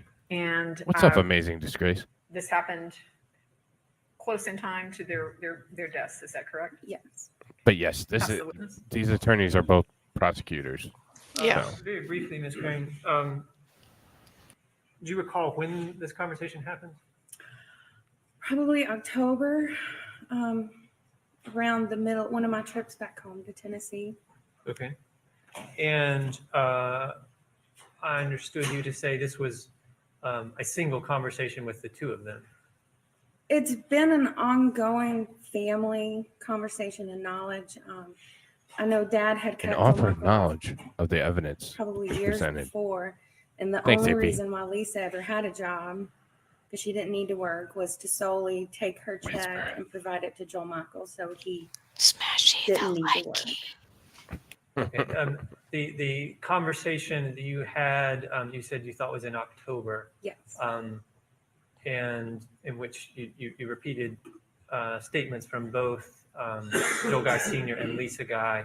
I'm just trying to understand, is that a time when there was the three of you talking about it together, or did you Soros talk about it with prosecutor? one I'm trying to and read the what's other? on his mask. 3 of us together.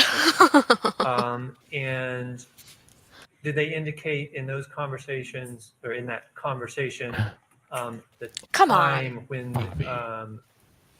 Joel Guy Jr. would be. You whisper it. After they retired and moved back to Seguinsville, moved home. Okay. And obvious question, but at the time you had the conversation in October. I don't know if my with, mic picks up Mr. Guy whispers. Senior and Ms. A little. Guy.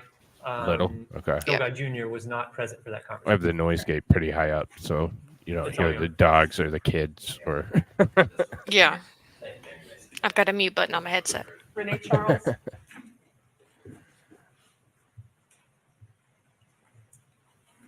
No, I'm on the ASMR.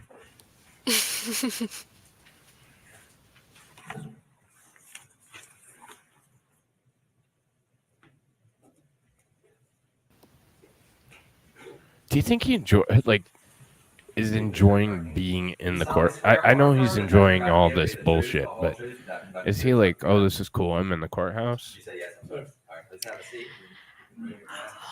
I don't. Close to the microphone, please. Probably. Maybe. Renee I don't know. Charles. Are you Joel Guy Senior's sister? Yes, ma'am. And shortly before I'd love to know how his death, brain did he works. make, You know what I'm saying? Any statements to you Yeah. about his intention to stop, for him and his wife to stop He supporting is, and he is. your nephew, the defendant? Yes. Yes, the week before. Okay. And can you tell the judge what he said? He said that that Joel Michael was coming in Christmas because they wasn't going to do anything for Thanksgiving. He wasn't coming in for Thanksgiving. And they were going to talk to him then about him having to get a job and pay the bills and stuff down there because they were retiring and moving to Scornsville and they wasn't going to have any income. Was Lisa there when This that sounds happened? more Yes. Texas. Okay. Did she make any statements Mhm. to you about it? She said she was behind Mike. Okay. They were going to tell him. Thank you. Ask the witness. Briefly, Ms. Charles, just, and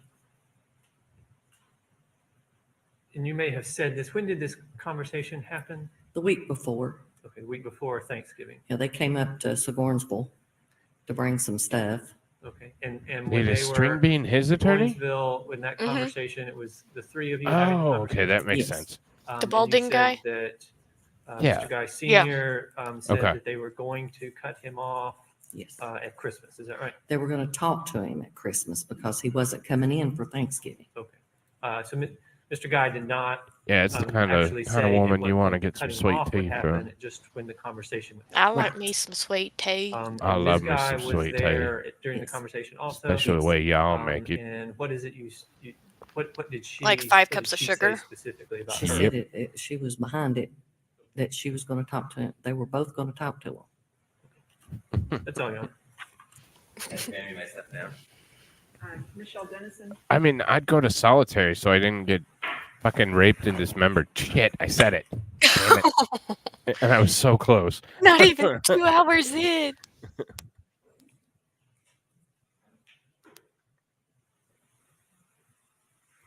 Hell yeah, she will. You solemnly swear or Shit, I affirm got the testimony baited. about to give in the case now on trial be the truth, the whole truth, and nothing but the truth. Help you God? Diabetes. Yes. You may raise your hand. That is true. State your name for the record, please. It's Michelle thick enough to Tyler. chew. And Yes. I'm sorry I've been calling you Dennison, but that's. Are you Joel Smash her. Senior's daughter Yes, ma'am. and the defendant's half sister? Yes, ma'am. In the time shortly before their don't deaths in know. October, November of 2016, did your father make any statements to 50-50. you about his Like intention Yeah. the coin landed on the edge. for him and Lisa to stop providing financial support for the defendant? Yes, ma'am. Did No, Lisa make for real? statements like this?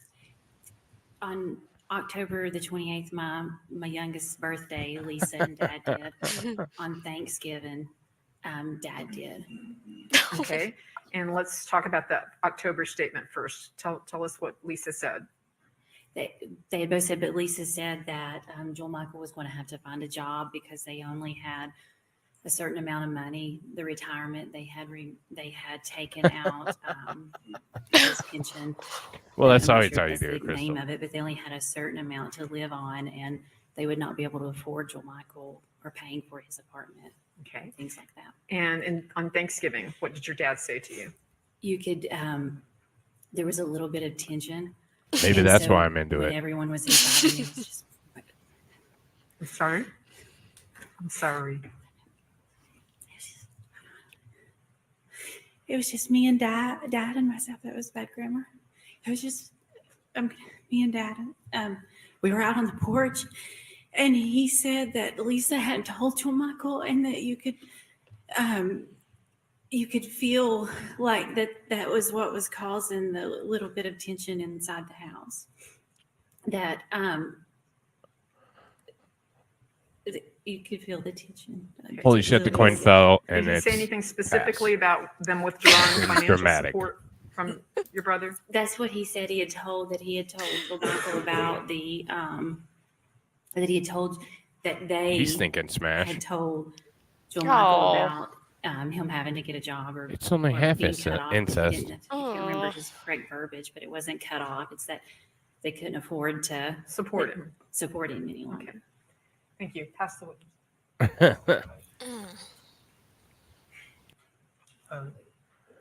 Ms. Tyler, just a few questions to make sure I understand.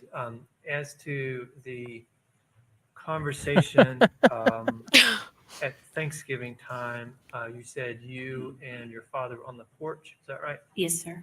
And you said your father told you that Ms. Guy had talked to Joel Guy Jr. About stopping funding. Is that right? That they had talked to Joel Guy Jr. Okay. So that both Joel Guy Sr. said that he and Ms. Guy had talked to Joel Guy Jr. That they had made on October the 28th. They had already told him he needed to be looking for a job, and then on Thanksgiving they had, I guess, confirmed it or solidified it. I would. Okay. Is solidified a word? So there's, I'm sorry, I don't mean to ask the same thing again. There's you and your father on the porch. He's telling you about another conversation between him and Ms. Guy and Joel Guy Jr. Is that right? Yes, between him, all three of them. Okay. That conversation between the three of them, you were not present for that conversation. No, sir. Okay. And the conversation between you and your father, it was just the two of you on the porch. Is that right? Yes, sir. That's all, Your Honor. No. Thank you, ma'am. You missed that now. Jennifer Whited. You have to bring her from outside, Judge. Bobby. I think her half brother took him. Those are some bushy caterpillars on that man.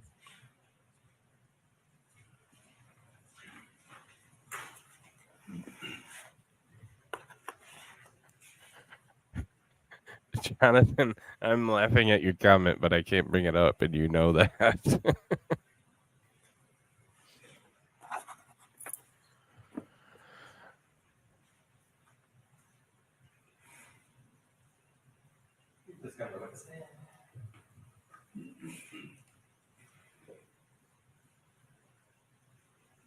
God, he's just such a creep. Do you solemnly swear or affirm the testimony about to give be the truth, the whole truth, and nothing but the truth, help you God? I do. All right, please have a seat.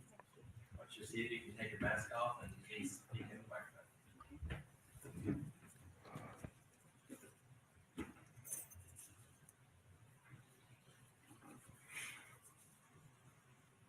State your name for the record. Jennifer Whited Where are you employed? at Jacobs. What was your relationship with Lisa Guy? I was Lisa's supervisor. When did she tell you she was, when did she turn in her notice or let you know she was going to stop working? She gave me a written notice on November 21st, 2016, Okay. When was her last day of work? December 2nd. Did she make any statements to you? Did you all talk about personal matters to some degree? We did. Okay. Did she make any statements to you regarding her intention, her future intention to stop supporting her son? She did make mention of that. She talked about her and her husband both retiring and moving to the family home and not being able to continue to support. Okay. And do you know when that conversation took place? Probably October and November. I mean, we talked just about every day. I made a point to go around and talk to all of my employees, and so we talked. So you were aware she was going to retire before she turned in her written notice? Yes. Okay. Thank you.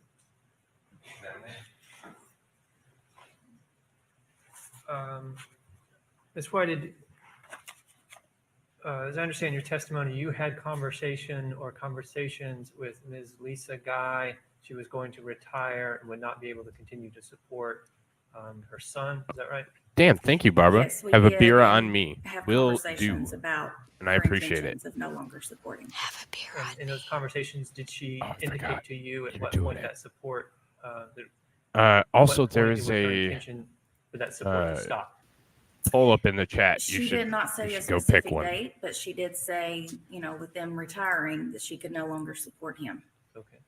An obvious question, but in the conversation or conversations that you had with Ms. Guy, Joe Guy Jr. Was not present during those conversations. Yeah, I'm a hard No, pass he on was this not. one. And so, thank you, Your Honor. Thank you, ma'am. You may sit down. Any other? Shut the fuck up. All right, Mr. Harwell, do you have objections to what we have heard? Yes, Your Honor, and I think there's two actually very distinct legal issues. I'll try to address both of them. The first relates You to only the get one testimony that Lisa Guy or Joel Guy Sr. Had told family members that it was. Motherfucker has a training mask on that has air holes. Mm-hmm. The non-filtered air. Mm-hmm. Just thought I'd point that out. Their intention to cut off Joel Guy Jr. at Christmas or sometime in the future. You'd probably lose your penis in that one, Josh. The basis of our argument on those is there may be, those may arguably fall under 8033, the hearsay exception for state of mind covering intention. The problem on those where it falls short is relevance. Oh yeah, he doesn't want to. Sometimes how often issues recur. But as I was thinking about this is the exact same legal situation that Your Honor and I confronted in Brandon Donaldson. The issue is if that is their intention. With two of these individuals, you're going to lose your penis. Other people. With Joe Guy Jr., you're probably going to keep your penis. Indication that Yes. Mr. Guy Jr. overheard that conversation, was aware that conversation happened. Whether or not Lisa Guy had an intention in her head to cut her son off at Christmas doesn't make anything more likely in the case unless Mr. Guy, the defendant, knew that was her intention. I don't have a so, penis. Yes, so maybe I that chose is Mark. 8033 material, but absent. Well, you wouldn't have a penis if you evidence chose that, Mark. He'd get rid of it. the I know. defendant knew of it. It hasn't been linked up. So I have nothing to So get that's rid the of. argument as to those set of statements. The other statement that I think is a different legal issue is We're not going to get what into Ms. anatomy lesson. Tyler We're not at 2 testified hours yet. to, which is that I'm not a at the time biologist. they were on the porch, that her father told her that a conversation had already happened, that Ms. Guy had talked to the defendant. And Since you told don't have him that penis, he cheese is no longer had been interested. or was about to Oh, be I'm sorry. cut off. And that one, I think, that clearly is a Oh, hearsay shit, I problem, shouldn't have brought that because up. now we're not talking about statement No. of state of mind and of intention. This is Joel Guy Sr. Making a statement to his daughter out of court that the state would be offering for its truth. The state would be offering that to prove that, in fact, Lisa Guy talked to Joel Guy Jr. And told him that he was being cut off. So that seems to me that is just straightforward hearsay, not within an exception, and should be precluded for that reason. General, before I let you argue, I want to address the first objection as to relevance. I thought he was going to go Assuming these digging are for proper gold under again. 8033. Yep. I do think that they would be relevant toward a possible motive. That's his lawyer, right? On the defendant's part. Yes. To be the person Yeah, who okay. committed these crimes. The notebook that the state intends to introduce indicated some money component. somebody who's an adult being supported by the parents and being cut off from that support could be a potential motive. Oh shit, you're So still I in do think Florida? that there is relevance if the state can, in fact, establish that. Even I don't think we have to know that the defendant actually heard those conversations, that there was an intent that they were going to pretty soon move out of that home and live off their retirement in Sir Goinsville. I think it's all close enough in time to make that relevant.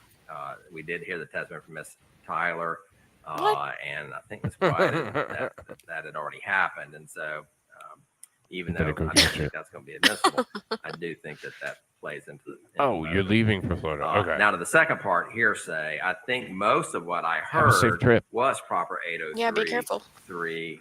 Declaring. Hell yeah, I'm with Barb. The declarant's future intention to cut him off, but there were a couple that I noted I don't think would fall. So what are they doing, boss? I will hear your argument on this if you disagree. No clue. I was off getting a haircut. What did I miss? So it's a proper of victims' family members. Huh. Okay. So proper victims' family members. That can mean a couple of different things. I'm assuming we're talking about the damage that has been done to the other family members. So what, close enough to victim impact statements? Is that what we're talking about? Yeah, but it's at the beginning of the trial. I've never seen anything like this. So what the hell? Yeah, so this is the start of the trial, and they're proffering family members for God only knows what. And I don't know enough about law to know what the hell's going on, but yeah, they're trying to. I assume they're trying to bring in proof for what they're trying to bring in later in the trial about the money and all that, but. Right, okay. I tell you what, I will keep listening because I've literally been working my ass off to sort some things out. As soon as I know what the hell they're talking about, I will give a proper opinion on it. No worries. I know you're busy. I just thought you might know what the hell's going on because I sure don't. So I don't remember this part of the trial. We'll keep going with it.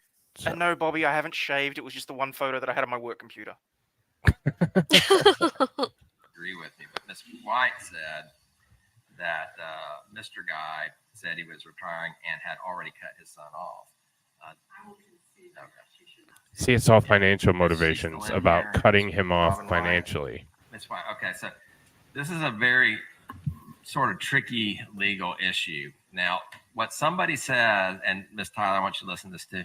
What somebody says outside of the courtroom is what we call hearsay, and normally that is not allowed to be presented to the jury, but there's some exceptions to that. And one of those exceptions is when somebody declares their intent to do something. Like if I said to Mr. Sanchez, I'm going to go to the mall and watch a movie tonight, then he could come to court and say, Judge Sword told me that day he was going to a movie tonight, because that is an exception to hearsay. You're talking about somebody's future intention. But if I said, hey, Mr. Sanchez, I went to the movies last night, he couldn't say that because that is a statement of something that had happened in the past, and there's a question on the reliability of that.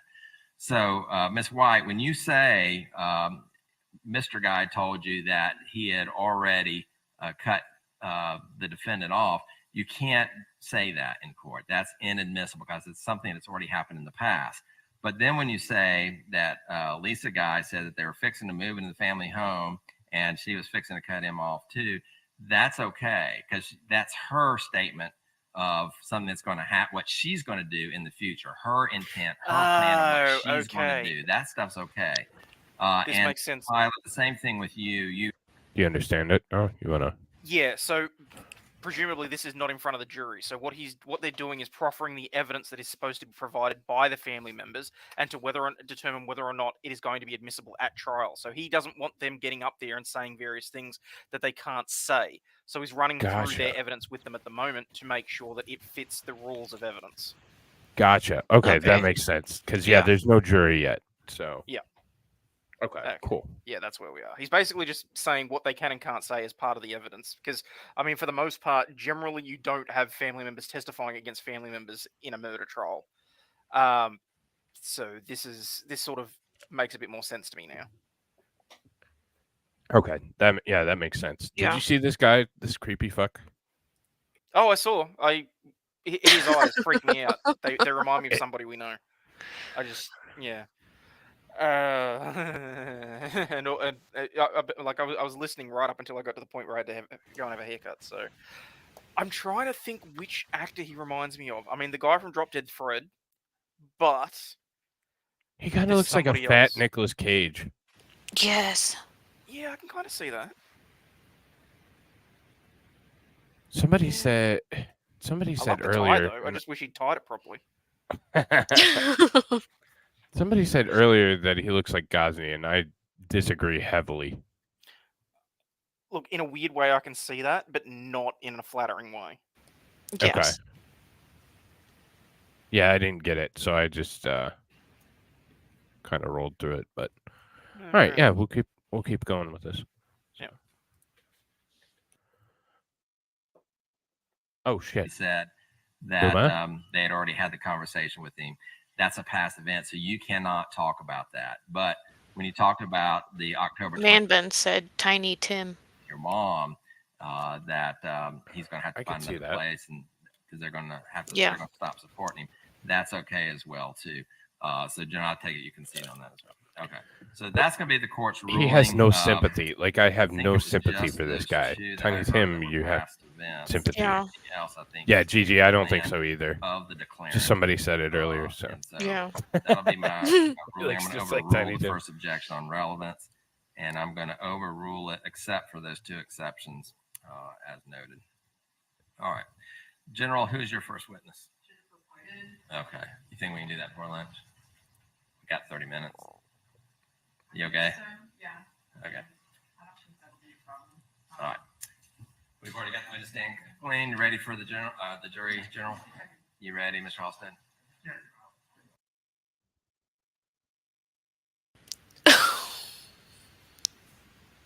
Yeah.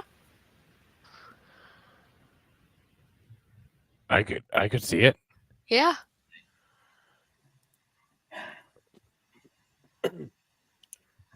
All right, everyone, you may be seated. I don't Is the remember. state It way to was call, jury? earlier. Defense way the call. Welcome back, folks. Thank you for that recess. I want to point something out to you. When you walk into the courtroom, everybody's standing. That's out of respect for the role that you folks are playing.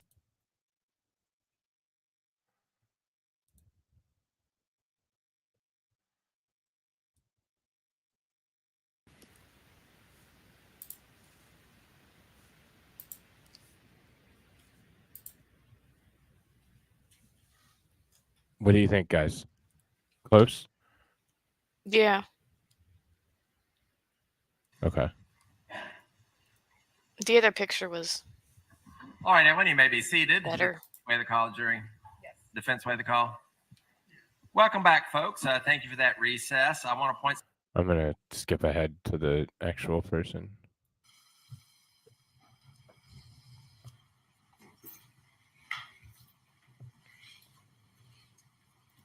Gonna have to disagree with you on that. State your name for the record, please. Jennifer Whited. Where do you work, Ms. Whited? I work at Jacobs. Nah. What is your position there? I'm the That's federal literally who you just contracts showed. manager. Did you know Lisa Oh, really? Guy? That is? Yeah, I did. that's what he looks How like did you now. know her? No She shit. was one Okay. of my Yeah. You were her I supervisor? didn't know that. Correct. When did she It's first an old become case, employed buddy. with Jacobs? Yeah. She became a temporary employee with Jacobs in January pedigree, that's what it was. 2012. Thank you, and AP. then That she was gonna kill became a me. permanent employee in March 2013. What was her job description? She was a disbursement specialist. What does a disbursement specialist do? Within that group, we Sells ran weed? payments for Jacobs globally, and Oh. she would generate those payment files, review the information within the payment files, and if they were Like a okay to pay, dispensary. she would go ahead and process Yeah. those payment batches. As a full-time employee, did she have benefits with the Yes, company? she did. Do you know whether or not she had a life insurance policy? She did. And do you know who her beneficiaries were for her life insurance? I'm not 100% sure what the split was, but it was Joe Sr. and Joe Michael Jr. And as Jacob. would you describe it as being work friends? Holy shit, Jacob. You've missed Goddamn everything. time. Jeez. What the fuck, Jacob? I picked this one for you and Scad, and you don't even show up until 2 Yeah. hours in. What the hell, man? No, Come it's on, good to see you, man. buddy. Come on, man. This is a quick recap. This is a case where dude boiled the head of his mother, dismembered the bodies of his mother and father, and did a bunch of crazy shit. So it's right up your alley. You'll enjoy. You were friends while you were at work? Is that Correct, correct. And as part of your friendship, did Lisa Guy ever express to you her intentions about her future plans for supporting her son? Whenever we would discuss about her moving to the family home, we did discuss about her intentions with her son. And what did she say about her future intentions? About no longer being able to support him because her and Joel Sr. were both retiring. So you were aware You're that not she was into gonna this move type on. of shit? Come I was on. aware, yes. Come on, When Jacob. did she turn in her notice? She turned in her notice on November 21st, 2016. Did you discuss her plans to retire before that, though? Oh, yes, definitely. Right. And when was her last day at work? Her last day per her notice should have been December 2nd. And that would have been a Friday? Correct. Jacob knows I love him. I'm just giving him shit Yeah.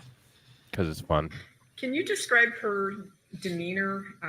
Were you able to observe her demeanor during the time prior to Thanksgiving holiday?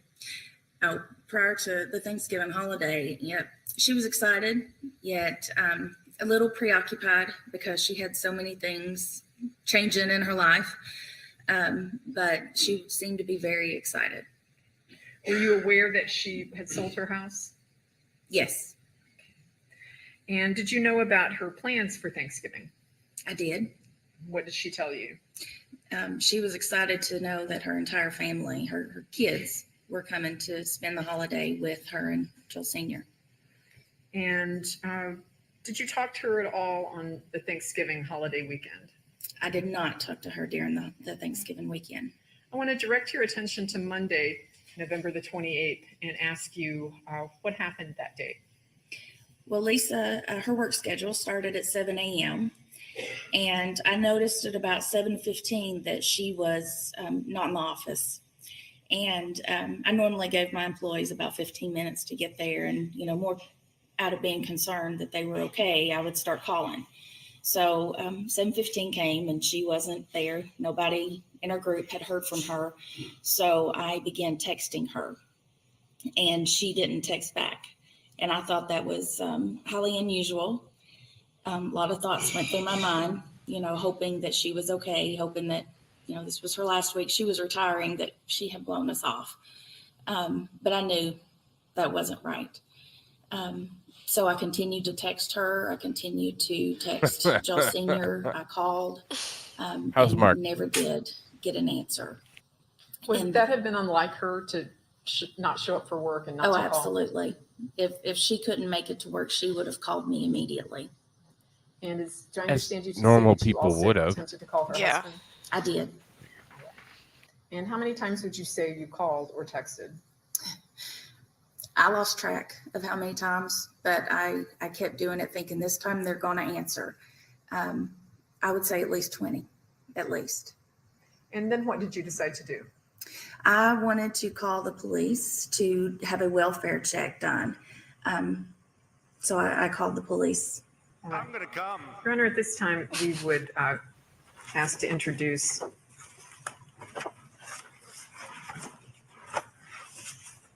our first exhibit. Exhibits 1 and 2, a recording of called an emergency line or non-emergency. Non-emergency, yes. No, please, no. I don't want to do all that again. All right, ladies and gentlemen, the court is going to receive this as Exhibit 1 and 2. When I receive an I gotta item get that into one evidence soon. as an exhibit, it means it's a piece of evidence that you can consider and will have with you in the jury room during deliberations. 3 and 4. Exhibits 2 and 3. This will be Exhibits 2 and 3. You may publish.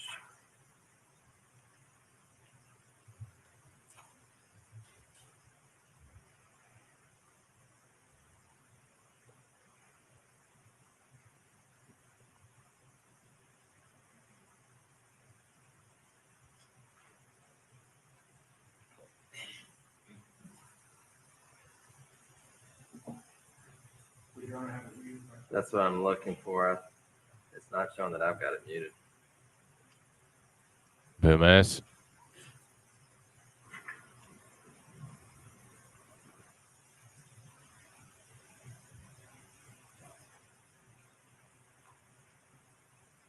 Do not come. Do not come.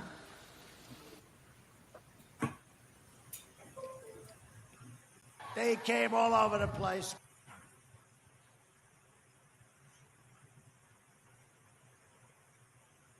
Are you using HDMI? Oh, it scared me. All right, I'm gonna move ahead. Yes. Oh shit! This is the 911 call. We want to hear that.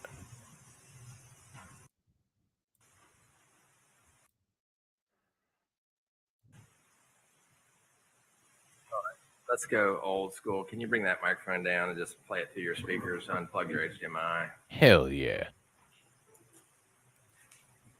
No, I didn't. On Monday, November 28, 2016 at 9:38 a.m. with a GMT offset of negative 300 minutes. Agent ID is extension is 203. Knoxville Police Communications Center. Yes, I have an employee that has not reported for work today, and highly unlike her. I've tried calling her home number, I've tried calling cell phone, and can't get a hold of her. What can we do about that? Can somebody go by and check on them? Yeah. Oh, this is the welfare check lady? I do. It is 11434 Golden View Lane. And what is your name, ma'am? My name is Jennifer Whited, Whited. And what company are you with? Jacobs Engineering. And what's a good callback for you guys? It is 865-216-6625.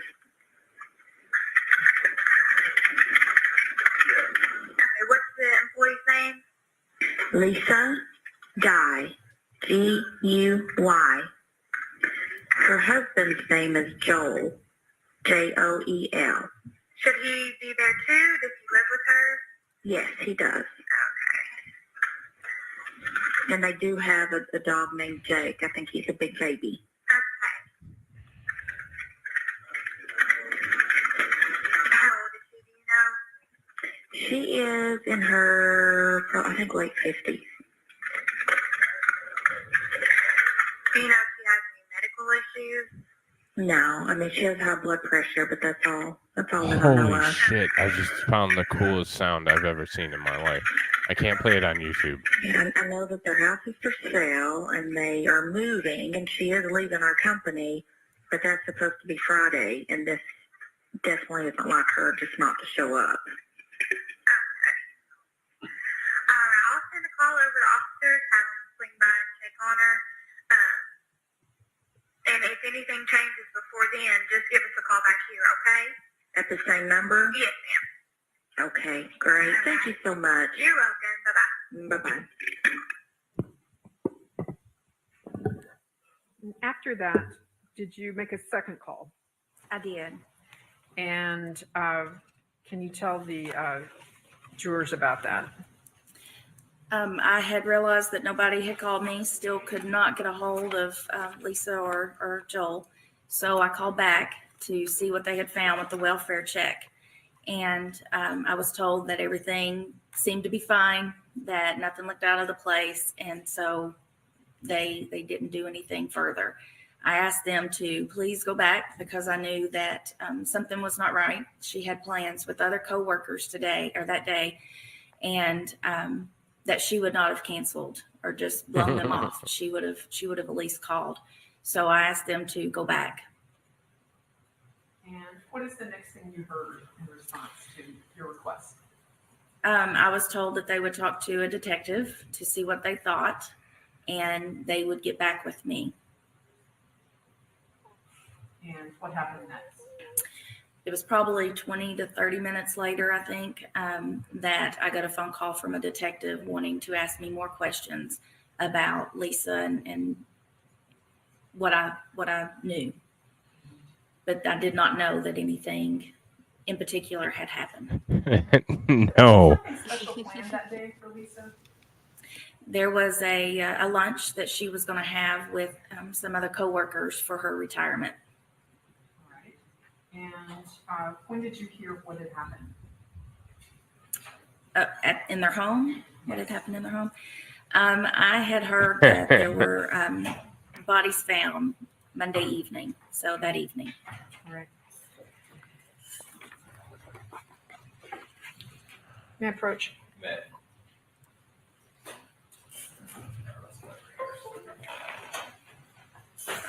Folks, give me just 1 minute. We're going to have a conversation off to the side.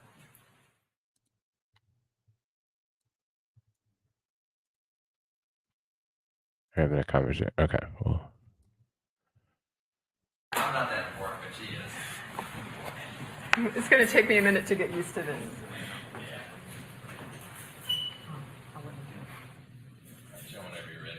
Okay, I'm sorry. Now, you indicated, Ms. Whited, that at Jacobs there is Ms. Guy was provided with life insurance benefits. Is that correct? That's correct, yes. Okay.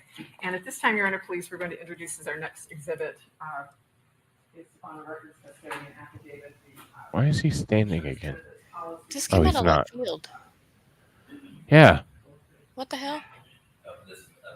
Lisa Guy, and we would like to publish just one page. I'm confused.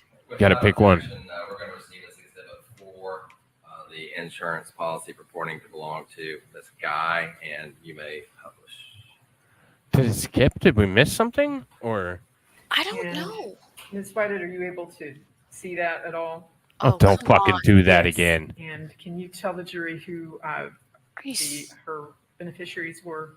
You got to read it. I need my glasses. So Joel Guy Sr. was 50%, and then Joel Guy Jr. was also 50%. Okay. And were you aware of the amount of her insurance coverage? I know what the company provides employees, and it's based off of their pay. So I knew that she at least had that. I did not know if she had any additional that she had the option to purchase. Okay. And I'm going to pass the witness at this time, Your Honor, please, and then I'll may publish a further document with respect to this exhibit. What? Yeah, that was odd. Yes. Hello, my name is Mark Stevens. When someone designates a beneficiary on a life insurance policy, do you reach out to those beneficiaries and notify them of that? No, I do not do that. All right. Do you know whether anyone within Jacobs Engineering reaches out to those beneficiaries? When they're made a beneficiary, or no? And have you ever had any personal contact or conversation with Joel Jr. about the fact that he was named a beneficiary in that policy? No, I have not. So you have no firsthand knowledge whether Joel knew that he was a beneficiary, named a beneficiary in that policy? I do not have any firsthand knowledge. Ms. Whited, do you recall in 2018 someone from my office coming over to speak with you? I do. And you declined, which is well within your right, to speak to that individual. Is that right? That's correct. And ultimately, you were nice enough, you reconsidered, and you agreed to talk with me on the telephone. Do you recall that? I do recall that, yes. And do you recall that I asked you, I told you that I had heard that there was some media report that apparently Lisa and Joel Guy Sr. were planning to cut him off financially. And I asked you whether you had any firsthand knowledge of that or whether that statement was accurate. Do you remember me asking you that? I don't remember the exact questions. Yeah. I don't remember that. I don't really either, but generally that was the question, whether or not you were aware of the media reports about him being cut off financially. Is that right? And do you remember telling me you didn't want to talk about that? Yes, I do. I remember saying that on quite a few questions. And when you told me you didn't want to talk about that, you were aware of your testimony hasn't changed today. No. from that. So you were aware in 2018 of this statement that you're saying she made. You chose not to share that. I was aware that we had, in passing conversations, that this was going to happen, but you told me that I didn't have to answer any questions that I did not want to answer. So yes, I was aware. Huh. That's kind of odd. That's all I have. Thank you, Ms. White. Thank you. That one's got me scratching my head. Yeah, I'm confused with that one.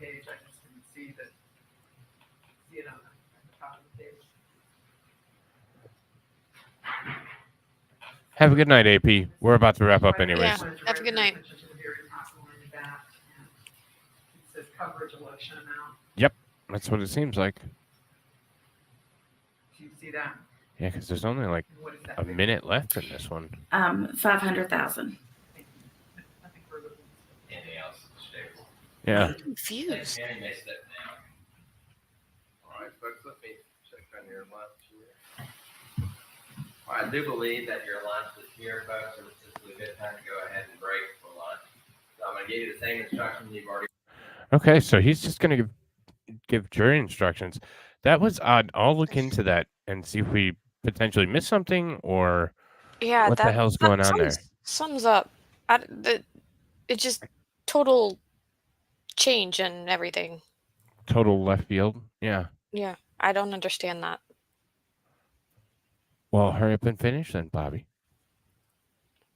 I am gonna actually finish the poll tonight. So if you want to vote, you have about 3 seconds. 3, 2, 1, and in the poll. Now. And the results of the poll, who would you pick to spend a night with?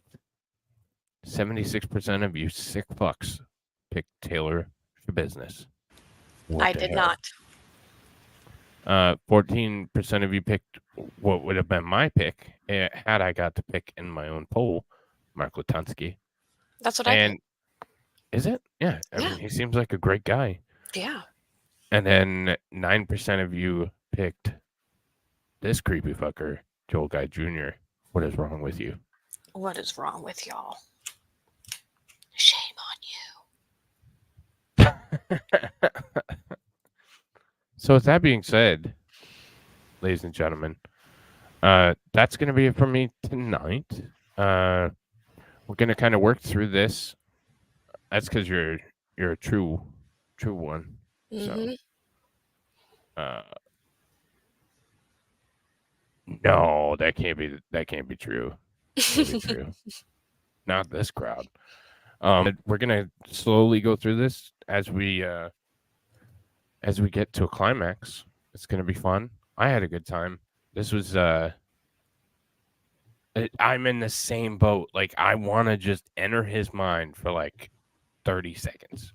I don't. I'll pass. I do.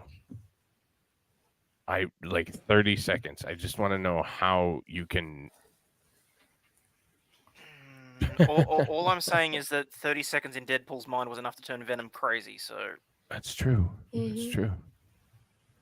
So, I want to thank my special guest, Dog Momma, who's doing awesome, and you all know Ozzy. Mm-hmm. He's a good guy too. I've done shit all. I've just been sitting here staring at the chat. So, but thank you all for watching, people. This is great content. You know you like it. Hit the like button. Hit the subscribe button. Give Mighty a slap on the ass on the way out. Hell yeah! But yeah, this is going to be the new Monday show until we're through it. So, I thank you all for hanging out with me. I hope you guys have a wonderful evening, and we will catch you tomorrow. We're finally here's how tomorrow's going to go. Shit, I got caught up. I'm going to do a rocket launch at 8 if they don't scrub it again.